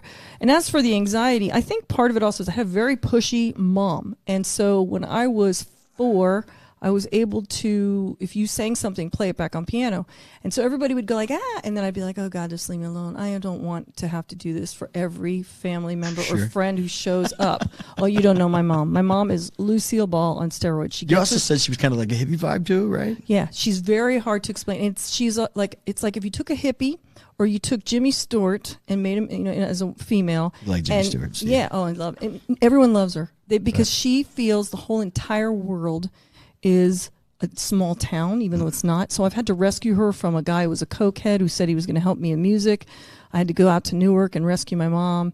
I've had to, like, when my dad, passed away, it was like a real shocker. Like, she just is so kind and nice, unless she's in the family and then she's ribbing you and giving you like a hard Of course, time. right. Yeah, like she's great, but still she's like, I've got to be snarky with you. Like our whole thing. In our family, if you don't have a sense of humor, you're just going to go down. Like if you have to be on your toes, you have to, you cannot not be on your toes. So, so my mom was very pushy, too pushy, and she knows it. And like everyone knows how she is. She's like, I'm a Virgo, and it just start with all that astrology stuff. I'm like, no, give me that, So she's my best friend. Like, I'm crazy about her, but she is such a character. She just gets a room laugh. She doesn't even realize. She just has no idea that she is. Some people just have it. She is like, it's like a kid walking in the room who's a little out of control, but sweet as can be. And so she would push, oh my gosh, you have to hear my daughter. I'm like, oh my gosh, please leave me alone. And then then she's like, you keep singing and you're always singing and you're working on the piano. Why don't you need to, we're going to pay for you to go out to North Carolina School of the Arts. And they have this program, this summer thing, and it's only a week. So I went, and there's this humongous lady, this big woman named Betty Allen at Harlem. And so she's teaching this class, and she's teaching people to use their voices. And she gives me this secular song, this hymn, and I'm like, I don't know how to do that. This is the beginning of the classical thing. And I literally left. My parents weren't there. They went to go see, Salem and everything, North Carolina, and just have fun. And I left this, and I went back to the dorm room, and I packed up my stuff, and I went, and I'm sitting on a fence. And for like 15 years later, my dad would bring it up no matter where I was. He's like, there she is. We have our rental car. We drive up this dirt road, and there's Abby sitting on the fence. He thought it was hysterical. And I'm like, I'm not going back there. And my parents, they rolled down there, and they're like, what are you doing? We paid for this thing. You are going. You never do this. Don't you want to learn, And I went, and I learned it, and I went back, and I sang, and my voice came out a different way with like soul and spirit, and it was like a fuller-bodied sound. And then I'm like, oh, I guess I should take lessons. So that was when I was 12. But I was also freaked out by a mom who would like push me. And then I did this contest when I was turning 12 one summer. And it was at this I was with my family on vacation, and they just had this contest in one of these hotels. And I got up, and then there was a standing ovation. It was just weird. And then people from then on was like, why don't you do, a TV, go and, and I was like, and I just was quiet for 3 years after that. Because I just wanted, like, you're quiet. When you told me you got quiet. Sure. There's a part of you that wants, like, you wanted privacy. Now I'm not that way at all. Now I'm like, oh, I want to share everything, but back then I was just a kid, So I just didn't want to be on display. I hear you. I was also like, these people are so nice. Sometimes it's about on your terms. I mean, sometimes when you're young, that's what it's about. you got things going on. And sometimes you don't even know what those terms are. Right. Right. And then all of a sudden, everybody, when they would see me, they were like, oh, my God. And I'm thinking, well, why didn't you talk to me? Like, you weren't even talking to me before. Sure. Right. I mean, that's, a kid's mind. Sure. I didn't know. Sometimes it's so, you don't know the questions to ask. You don't know enough to know. Sometimes that's just how things go. Or what are you even thinking? It's funny. I talked to a young man, a very young man, 10-year-old man. He's the same thing. He wants to, he wants to do entertainment, but then he doesn't. It's like, I really want this attention, but no, people are giving me attention. You know what I mean? Like, yeah. So, I get it. I totally get it. Oh, I love one of my friends, Steven, if you're there watching still. Steven. I am. I don't know if he is, but I love how that guy can be anywhere and he can do so much. He does. I mean, he's at Rockefeller Center, and he sends me a video, and there's Steven doing a pirouette. And I'm like, I didn't know you ice skated. And he's like, oh, by the way, I did. I can. Or we'll have a party and he gets on the piano and he's only been playing piano for about a few years and he's phenomenal. I mean, but he loves to show it off. Like, he's great.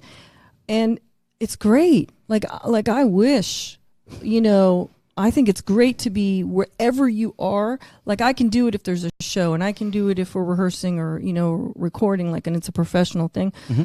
But, yeah, I don't tend to be able to do that. And I wonder if it's because I have a mom who's so out of the box. I think that affects, it makes you kind of, or it just might be my nature. Who the heck knows? I don't know. I never even think about this much until now. Of course, because now you're asking any questions about it, right? Wow, is this how people feel when I talk to them? Sometimes. I'm sorry. No, sometimes, yeah.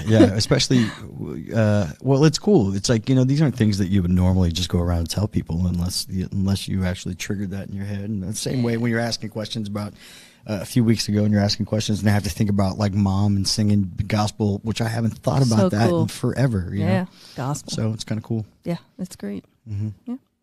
So the magazine was Craig, and when did that start? What'd you say? It's only been 2 years, and we just feel, not even, yeah. Mm-hmm. And hey, yeah, no, you're welcome, Stephen. Yeah, so it's only been like a few years, but it's been like a whirlwind of we get calls all the time, and I think. What are the plans? What do you want to take that? Thanks for asking.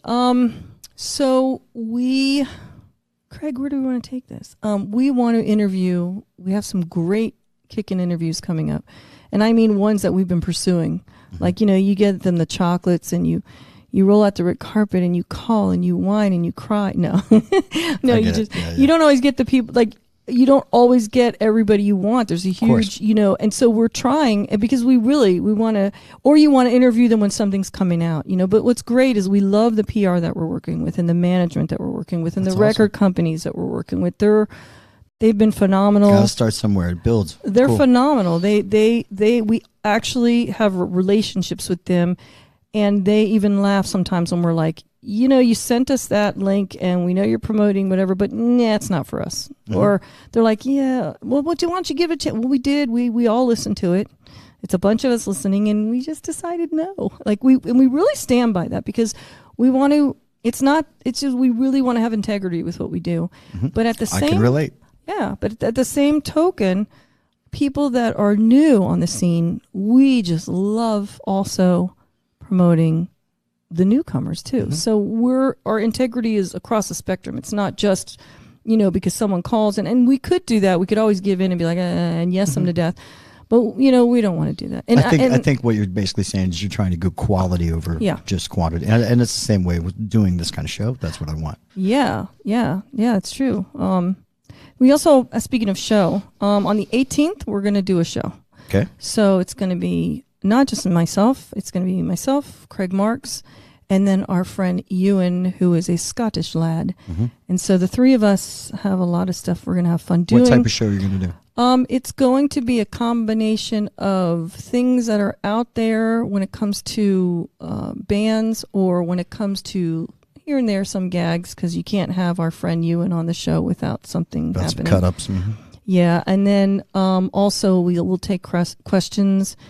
And we've been talking about this actually for like 14 months. It's been something we wanted, but we wanted things to grow more. Mm-hmm. And then it was just a matter of we don't have time. Like every time we were turning around, we were running around doing the interviews. So it gets a little crazy, but it's been very good. It's all like I pinch myself. I really do. And I pinch myself about, I have some new things coming up. There's a guitarist that I'm always saying, yeah, but do you play like this guy or this guy? I don't want to give it away, but I just heard that he wants me to, he's like, yeah, you know, I'll let your magazine interview, but I want it to be Abby. And I was like, wow, oh my gosh, very that's cool. So cool. And I was just like, I jumped up and I was at home and I was like, oh my gosh. It was like I did the Sally Fields, like, you like me, you really like me. And Then another idol, singer-songwriter, the head of a band, he's like internationally known. We're going to get him in the fall. So I'm floored. And I just can't wait. I mean, I love interviewing everybody, though. So your show is going to be on April 18th, and it's going to be right here. Is it going to be on Livestream Entertainment? Is that It who's won't be doing it? here. We're going to No, I relocate. mean through Livestream Entertainment. So Yeah, keep watching the channel. Yes, please. We're going to relocate, and we're going to do it live from Livestream, and it's going to be. We just want to have fun with it, and I don't know that we'll do it every week because I don't know if we can. I don't know if we'll see because but it's going to be on Thursday nights. From what I know right now, that's Cool. what they So tell me. True Rock Revival magazine is going to be doing a little podcast internet show on April 18th, right here through Livestream Entertainment through Doug, which is really cool, and I wish you the best with that. So Thank your you. magazine, they can find that. Where can they find that magazine? Our magazine is at truerockrevival.com. TRU, rockrevival.com. We also, an offshoot of that is Bandivius, which is, we are getting a lot of people involved with that across the country. And it is venue owners as well as people out on the scene and being able to find music. And that was spawned by when we were traveling. Mm-hmm. And I said, it is so hard. We were out and I'm like, it was really hard for us to find something tonight. And then the test plate happened with a bunch of people. And then we had people traveling and they were trying it and it just was really, so we have good things. And then what else? And then we have another baby, a lot of babies, which I don't know. Am I allowed to say about the other one? No, I'm not going to talk about that. Do you want me to talk about the newest? No. Okay, I'm not allowed. You can Okay. talk about that on the 18th, Colin. Make sure There you you write go. in and ask them about that on the 18th. The new baby. Yeah, and then next month I'm recording, so that'll be fun about a bunch more tunes because two of them people really seem to like. So, Cool. And then I've been asked to try to do some rock fest, but I think we'll be doing that stuff in the fall. And you do have a website And with then- your band as well? Go ahead and give it. My band is sordidfable.com, SORDID, sordidfable.com. So please I've check checked it out. I've heard her songs. Okay. Yeah, make sure you go check her out and listen to her band. Thank you. No And problem. Thanks for having me. Oh, absolutely. Appreciate it. And No, it's very fun. It's fun talking to you, Abby. It's very You cool. too. Got to know a little bit about you and where you came from and what kind of motivates you. That's Cool. really, really cool. Fun. I like to see anybody local just taking life by the horns and just going for it. I love that. That's really, really cool. Very you. inspirational, Thank you. right? Yeah, and I like that you clarified about the dragon and the water because when I see the next season, when is the next season coming out Last for season Game comes of out Thrones? April 14th, so we have less than 2 weeks. Can you believe it? Wow. Well, it's been 2 years. I can't wait. Yeah, I'm going to go back to my brother. I'm going to be like, 2 weeks, buddy. 2 Anything you weeks. want to know, I know all kinds of crazy stuff. I'm going to do that so I can slam him with some details so that he doesn't get so, all high on his horse about it. Right. Ask him next time you see him. Say, Roddy, is the Night King really a Stark? Ask him to see if he knows that. What? Mm-hmm. Oh, you think it's like from way back?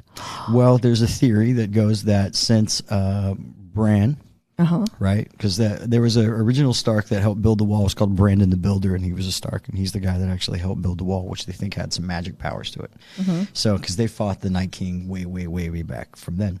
So they were saying that the theory is that Bran, how he wargs into other people's, how he rolls his eyes back and he can take over somebody's body, that he will eventually turn himself into the Night King. So it's a perpetual thing that keeps going. And Wow. looping, that he's Going to be protecting the Starks. maybe. I bet you. We'll see. His family, And except what is going on with Arya? She's creeping out. She's had a pretty rough life. That's true. I know. Oh my gosh, the many It's faces. actually really funny. There's a thing that happened the other day. She was on the Tonight Show, and she did a April Fool's prank on them. And she said she was doing an interview, and she said, "There's nothing that I can tell you. I had to sign a non-disclosure agreement." They must get asked so. And they do everything. be And so so crazy. it was a perfect joke because what she said is, she says, he goes, "Well, can you tell me about anything about like the Arya's greatest moments?" And she said, well, the first moment was probably one of the moments that helped define her, which was watching her father get killed. She said the second one was she had to travel around with the Hound and how she told him he was going to murder him. And, that shows her progression and the type of person she was coming into. Then she said when she got rid of her clothes that she had been wearing for like 4 seasons and finally kind of graduated out of the house in black and white. And then she said, she was like, even when we were filming, this is beautiful. She did such a great job. And if you haven't watched it, go watch it you can find it on YouTube. And she says, at the end of the show when we were just when we were filming the end of it, it was so amazing because when I found out that Aria got killed, and then she stopped and she looked at Jimmy and she put her hand over her and she started shaking and it looked so real. She was She's like, great. she goes, "Oh, this isn't recorded live, is it?" And he was like, "No, you're okay, you're okay." She's an She actress. gets up, acts like she's getting ready to cry, and she goes off stage and he's like, oh my God, this is crazy. He gets up, runs off stage, and they both peek their head around a corner and said, "April Fools." So I thought that. I was sitting at home watching it going, they did not. Spoiler. Yeah, there's a question that I just got about Bohemian Rhapsody, and they want to know if someone's asking me if I saw it and my thoughts about it. My thoughts about it were that I saw it a bunch of times because I liked the first time I saw it, I thought his teeth are ridiculous. And then I found out that Rami Malek had to wear those teeth for a year because his mouth is small. He also had to learn how to sing. He also had to learn how to play piano. And all the work he put into it, that I just thought his movements were so much like Freddie Mercury's. And the acting was great. And I absolutely loved it. I mean, because they hit on how he wrote his music. They hit on culturally what he had to adjust to coming over to London. And they also were pretty much going through, obviously, when somebody has to deal with being gay and their parents accepting or not accepting them and going through all that is so difficult. And back then, remember, people really didn't accept it. I mean, here now we have the LGBT community. People can be more open and peaceful. But back then and in London, it was very difficult. And it seemed like anytime he got interviewed, Freddie Mercury, people wanted to know about things like that, or if he had AIDS. I mean, people were freaking out about AIDS. So, but it was very powerful. I think I know it gets criticized for, they didn't show enough of how he was. I don't know that we need to know so much about who he slept with or how many people he slept with or his antics. Like, I don't get off on that. I got off on the music and his being a genuine guy, and then his coming back to the band, and even when he was ill, putting on one of the most incredible, phenomenal shows. It's still, people watch it and they say, oh my God, his voice, his talent. He's a legend. And so there's my answer, Good answer. Very good. That's how I feel about it. So thanks for asking, Yeah. Feel good? Yeah, feeling good. Did you have fun? Yes, I did. You're fun. Thanks. And I loved your show. When are you playing again? When am I playing again? Actually, this Sunday I'm doing a benefit slash birthday party / anniversary for Cheers East on Cheers on Cypress Creek. Oh, cool. It starts at 6:00. There, you can find the invite if you go to Cheers page on Cheers Sunrise. My band and a few other bands are going to be playing.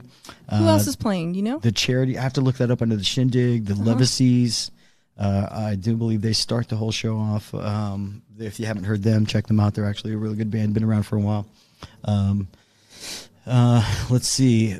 Thomas with the shirt off my back, who I interviewed last week, he's going to be collecting clothes there. So Ooh, I've nice. already got a few bags for him. So That's if anybody, great. Yeah. Actually everybody, look, I know there's clothes out there that you don't wear. I know there's clothes that people gave you as presents that you're never going to wear.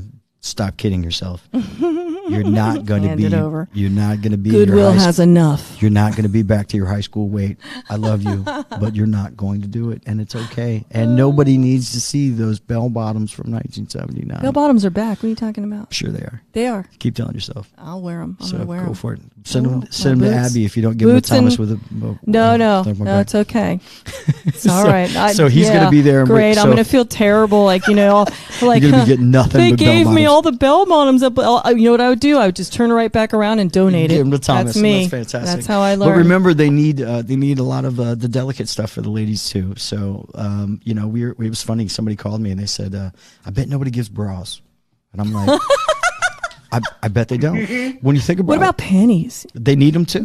What? Sure, why wouldn't they? How are you going to... Okay, no. Why wouldn't they? How are you going to clean the panties to... When you have nothing, a pair of used panties. How do they? that are Okay, but clean. just tell me how they clean them. Just you clean them. I'm OCD with that stuff. I sure. Well, I hope you never get homeless. Yeah. Oh no. Because if you have nothing to wear, oh my God, I cannot be homeless No, I'm because serious. like I am such a think about germaphobe. it. I had to tell. So I had true. to tell somebody. I had I'm to a tell- germaphobe. If I were I had to homeless, I'd tell be this like, little girl can this somebody today." clean? I would get cleaner. That'd be the first thing I'd get. I had to explain this to a little girl today. She was talking about not wanting to give up her doll dresses. Like she is, when she outgrows them, she wants to keep them for her dolls. They're not going to fit her dolls. But so we were talking to her about it, and I said, "What do you do when you don't have anything? When you don't have money to buy food? When you don't have any, like, what do you? You're so happy to get a used dress. You're so happy to get a used pair of shoes. And yeah, underwear. I mean, if you want to go buy a new pair of underwear, that's fantastic. But I'm sure somebody who has none would probably be okay with Here's the thing I'm going to suggest to those of you donating underwear. clean them. No, just go on over to like TJ Maxx and bras if you want to donate. And if you feel funny, like I certainly would, about giving my panties, not that they're not clean because they are, thank you, but like I would just go buy them for $2.99. So Probably the question is, Marshalls. would you throw yours away? Yeah, I have. Think about that. I do. If it has a hole, like that you can No, only no, wear. I mean, even no matter if you stay small or whatever, you don't throw your.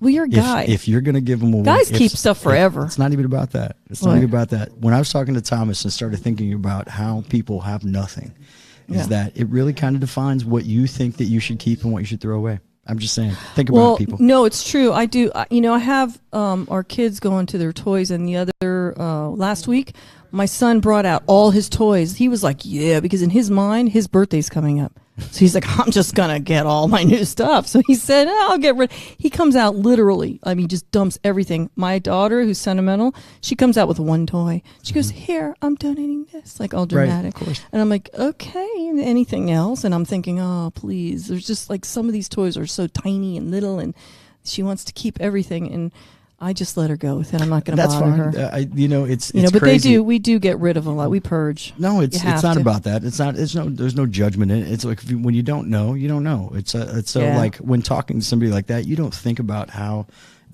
all encompassing that really is when nobody really has anything. Well, let me ask you, do you like, because I've done this before. It was an experiment.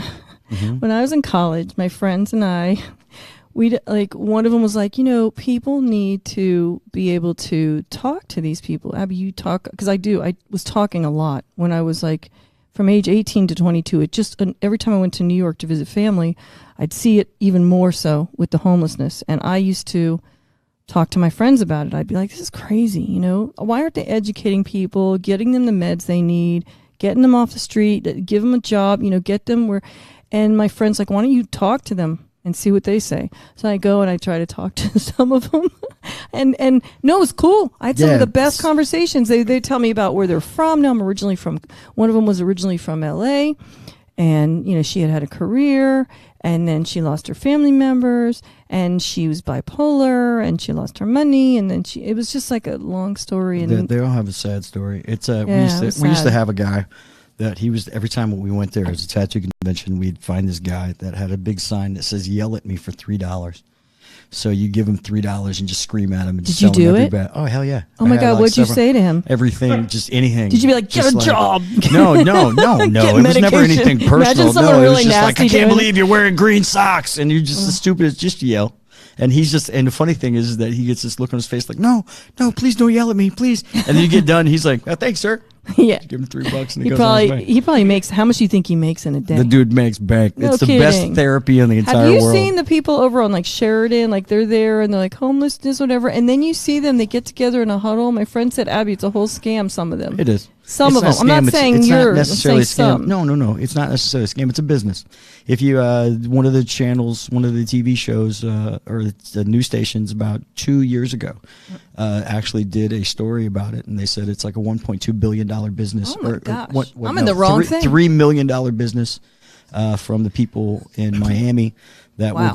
they would send people to different corners, and then they would pool it at the end, and they got paid, and they would give them a part of the money, and it's like a whole deal. Yeah, I see Yeah. the same people, and over by a couple of places where I frequent, where I go, one of the intersections that I go, and I saw this one lady, a poor lady, She had to look like, I mean, it really looked like she didn't have a dime to her name. Next day, she had a new shirt on. Next day, a new pair of pants. Next day, a new pair of shoes. Next day, she had her hair done. Next day, she had makeup Did her on. sign? Wouldn't it be great if her Didn't see signs anymore, changed so. and then her signs changed? Right. Thank you. Thank you all for making this possible. Well, no, it was. Hey, look, I actually, if that legitimately is a story, I try to be cynical and not like. I was going to say, you're a skeptic sometimes. Yes, I am sometimes. Yeah, it's all right. You just want it because to be proven. because I know guys that have done it. Well, I don't know guys. I've seen scam artists. I've seen them in action, and those people really they make me angry because there are people out there that Dishonest. legitimately need help, and that's why I go through guys like Thomas. So like he Yeah, he's knows cool. the direct connection to get to people who really need it.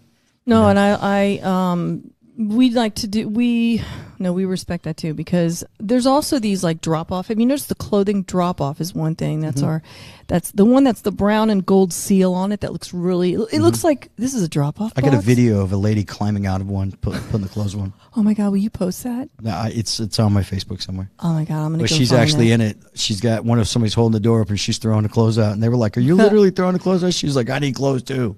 No, So- those people who own the boxes, it turns out that they go and they sell. Sure. They sell everything. Yeah. See, look, I'm so naive. I'm like, oh my gosh, and you're like, No. yeah, of course, Abby. I need you around Here's for like the- when I'm yep, I'm out on the streets. I'm gonna let and you all know. people- I'm gonna let y'all in a like, big secret. Help me. I'm gonna let y'all in a big secret. Everything's a scam. Everything is a hustle. Everything. No, wait a minute. Everything. Wait a minute. There's I a mean, hustle for everything. what about integrity? There is integrity in Sure, there's integrity. Okay, so but what's for the- every con man that's for what was the Ringling Brothers says, there's a con man, or there's a sucker born every minute, and Ringling said, and a con man every two. So trust me, if there's a way to make money at somebody's scamming somebody. We're in the world. We're in the beautiful heart of Scam City. We're in South Florida. There's just That's a lot of it very. going on. Oh, what a Everybody mouthful has you an just angle. said. It's- Oh my gosh. But you know that going ahead. So true down here. If you know the hustle is happening, Yeah, just keep your eyes open. Yeah, it's true. I hear you. That's cool, Ken, that you already, because then you don't get let down much. No, I get let I down. go into it looking for the letdown. See, I don't. I go into it and I'm like, wow. I go into it OCD. I'm sitting there at my car and I'm like, oh, don't look at me. Don't look at me. I don't have change right now. And then she comes over and, of course, law of attraction, because I'm thinking it, she comes right over and stares at me. And all I can think of is, you need to get clean. You got to get cleaned up. Like, what I want to do is grab a bucket and stuff and be like, you got to take care of your hygiene first. And then ask me, take care of your What you hygiene. do if you really want to help, find out the local places where she's around, and then you work with those people. I'm telling you. Will they I've worked stay with- clean? Because it's not about staying. You can't make it. You can bring a horse to water. You can't make I them know. drink. Well, they're not And going to it's- do it if they need medication. But here's what helps with that, though, is What? that you dealing with guys like Thomas and giving things like used underwear and everything that they may need to help them stay clean. Like, what if if I was Like toiletries. There's a lot of places that need, like, people. Yeah. I know people that actually put together. There was a thing. toiletries? Yeah, but see, that's closed up stuff. I can't see did he really say underwear? Seriously? They need everything. Bra's okay, but They need everything. okay, I will bring Everything. clean underwear over. I'll You- buy it in whatever the 3-pack. Whatever you do. All right, I mean, I'll do when you, that. That's when going to be my nothing, contribution. Nothing means nothing. No, I know. Hey, yeah, but you're talking to someone whose family, like my grandmothers were refugees coming over here and they had nothing. Sure. So believe me, I understand that. I got you. have this But I mean, family we stories. we don't get in that mindset. We're as people. I call it the bubble. Yeah. There's things that we choose as people to put in important places. And sometimes we even get to the thing to we're so close-minded that we look at our things like our charities, like some people like, this is the charity that I deal with. And they'll look at somebody else's charity, and even though they're doing the same thing, the same good work, they'll be like, well, their charity's not more important than mine. And I'm not in a negative way. Yeah, you know what I mean? yeah. Just like, well, I donate to this place. I think all charity, if you're doing it and you mean it, and you're not That's what I scamming, look at. I look at it like, hey, it's man, all good. good is good. Everybody Yeah. choose your way of being good. That's fine. I wish more people would do it who have it to do like grand, big, or just do it quietly. And then you find out later. Those are the people I like. Wait, but you find out. I love when you expect one character, one person out there who's made it big or whatever, you're like, oh, I bet that guy because he's so cool. And then later on, like let's say he died Total posthumously, you find out he kind of didn't give to anyone. And you're like, There's a lot. Really? There's a It's lot like his like that. personality seemed like he would. It's funny. There's a lot like that. Yeah. I've come across a lot of people like that. They just kind of go, oh, like, yeah, that whole giving thing. I don't want to get infected with. How am I gonna? They think they're gonna get infected. If Like I give, yeah, right. Yeah, but I think that's a disease too. Like Joan Rivers, for instance, she made so much money, but she was always afraid she'd lose it all. Coming from meager background or whatever. And so it's like, I think some people who can't give, I think part of it is that it's just their mentality is that they're going to lose it all. Everybody has a different know what makeup. I mean? Everybody has a Yeah. different I know. motivation. Just depends what it is. I don't judge people for Yeah. whatever motivates, whatever. I just look at it as like, if you're putting good out in the world, she did a lot of good with her comedy. She was great. She helped a lot of people. I loved her. You know what I mean? So Did they ever although it work may out that not be- case? Did they work out that case where like the tube went down and she had a heart attack? Basically, it was the doctor. It was I have no the idea. daughter's going after the doctor I for know. that. Some of that I luckily stay out of. Yeah, but Some I of the care dark because drama. I'm thinking, wow, someone was operated on and I didn't even, it's like, it was a simple procedure. There's a lot of that too. Yeah. That's why they have malpractice insurance. You got to figure she had probably some of the best doctors. Did she? No, I would think. We should Wouldn't- ask her. Wait a Can't. minute. You go first. Exactly. I'm joking. Well, Abby, I'm going to go ahead and Yeah, thank I'm you gonna so ahead and much. This say was fun. goodbye to you. Yes. Abby, thank you very much. It was a lot of fun. Ladies and gentlemen, put your hands together for Abby Davis. Rock on. Yeah. Okay, thank you. Thank you very much. We appreciate it. Those at home, make sure you leave her some love if you're watching. We greatly appreciate your watching. Again, my name is Ken Hurley. I'm with my partner Steven. Say hi, Steve. Hello, this is Steven. Hello again. Yeah, it was nice talking to Abby. Hi. Abby's super cool. Very nice. Yeah, very nice. cool. You know who we should have as a guest? What's that? We should have Abby's mom. Abby's mom? Oh, maybe. She's a mixture of Jimmy Stewart and Lucille Ball. I've got to meet this woman. And she's a hippie. I've got to meet this woman, doggone it. Right. Those are two of my favorite celebrities. So. Suddenly I'm hearing Jimmy Stewart yell Ricky. How would Jimmy Stewart do that? I wish I could do it. I wish I could do imitations. I'd like to be Jimmy Stewart doing Lucille Ball. That'd be pretty good. That's fantastic. Maybe Abby's mom can do that. I don't know. That's great. Yeah, it was a good show. It was fun. Abby's great. Very good. Yeah, make sure you go Abby's a check wonderful True Rock Revival magazine. Make sure you give them some love. Some local cats trying to do it, man. That's good. I like it. Bye, Abby. We'll give you no applause again.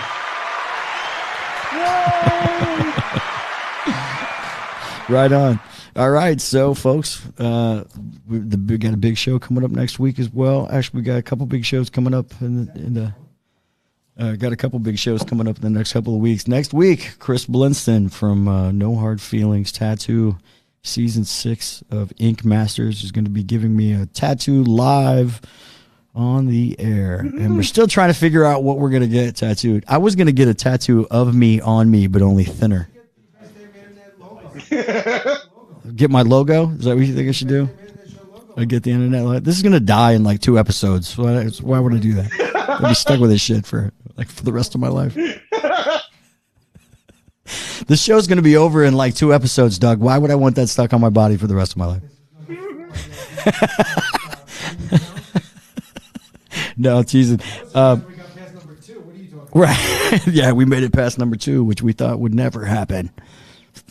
Thanks for all those who doubted me. I shake my fist in indignation. No, so we're trying to figure out what I'm going to get. So that's the thing. So I'm trying to ask folks at home if you're watching. And either live stream entertainment logo. so you want me to get? So how much you paying me to do that sponsorship wise? Because they pay boxers to put like condoms.com on the back of their backs. What's that? You're already going to be my friend for life, Doug, because you don't have any friends. I'm one of the only guys that's befriending you, Doug. You can't afford to not have me as a friend. He's like, I can find somebody else eventually. So if you have an idea that you want to get me tattooed now, this is always where it opens up for the fun section in the comments below of everybody sending the weird shit. I've had people suggest some pretty funny things. Tyson. What's that? Tyson. The Tyson? Yeah. What's that? Tyson. Oh, get the Tyson tattoo? Yeah. Nah, man, no face tattoos. No face, no neck. I already did hands and all that, and I pretty much got everything else. But no face, no neck. If I had any good looks, that would totally ruin it. I'm holding on to the 1% I have. But no, we talked about all kinds of stuff. I like Star Wars, so somebody actually mentioned getting like a funny Star Wars tattoo, and I thought like Star Wars Lego character would be kind of fun because we has to be some small. So we only have like a couple hours to get everything done, and I want to do everything from start to finish, just like that. Placement, that's the other thing too, where I would put it, and we'll figure that out, I guess. Anybody has any suggestions, please leave them in the comments below. You can send me a message too on the Book of Faces. Yeah. I know I'd get a tattoo of Lucille Ball, but that's probably not where you'd want to go. You want to get a tattoo of Lucille Ball? That's actually wouldn't be bad. Like Lucille Ball right on my chest. Right on your chest. Get I Love Lucy, just the logo, the big heart with the I Love Lucy. Oh yeah, that'd be cool.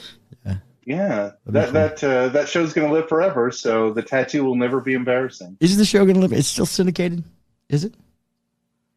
It's still syndicated. People still watch it. People still love it. It's a great show. How long did that show was my that show on? niece is a big fan. It was either 9 years or 10 years. Oh, is that just the One or the Lucille other. Ball show? But didn't they do something else after that where they were in like, where she was like, right. Yeah, that was just I Love Lucy that lasted that long, and okay, then the I Love Lucy, show which was that lasted in the quite a Lucy while. show. Okay, gotcha. Then the Lucy show, and then Here's Lucy, and all three of those shows lasted a long time, were very successful. Amazing. She did do a fourth show that was a failure. I forget what it was. Some Everybody variation of, hates the Lucy. show. I can't. It all came back. It all came back They around. did hate Lucy. Everybody finally They did hates hate her. Lucy. She was really old, and she was still falling off ladders and doing slapstick. Oh, God. And people were Calling like, for Ricky, he and wasn't people even were alive like, anymore. "Oh, no." That's horrible. Calling for Ricky, he wasn't Yeah, even people there were like, anymore. He "Be was just careful." Fred's dead, and she keeps asking, "Where's Fred and Ethel? Did they move?"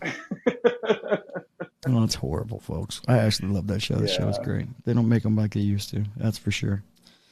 I always have to help end the show on a low note. So On a low note, is that So what of you is? course The I- death of Lucille yeah. Ball. That's great.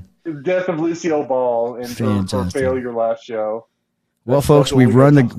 the gamut. We've talked about rock and roll, we've talked about sex, we've talked about drugs, and we've talked about death.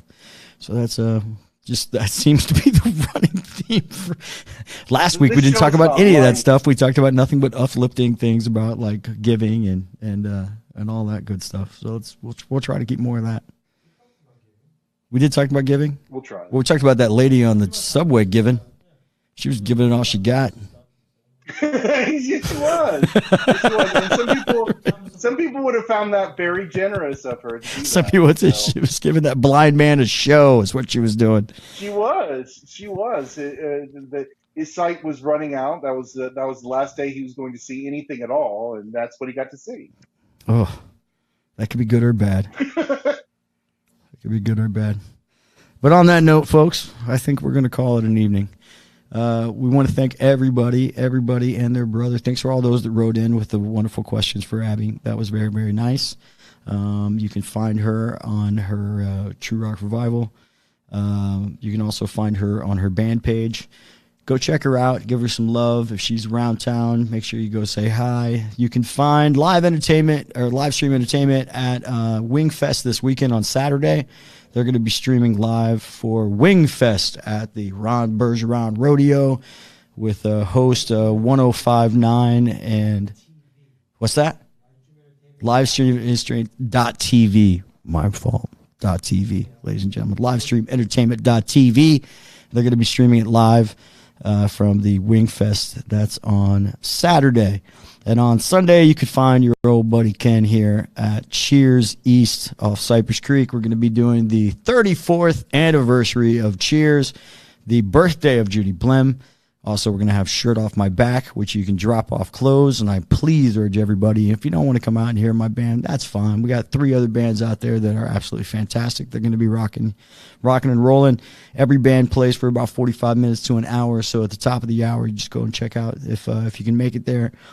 Go see the bands, say happy birthday to Judy Blim, bring a couple clothes, a couple pieces of clothes if you can't bring more. Drop them off to Thomas. Say hello to me. I will be accepting shots of Fireball whiskey. Not that I don't really want them, but I'll take them if you have to give them to me. Steve, what have you got going on? I don't have much going on at all. I can't get my hair done this week because my You just shaved it.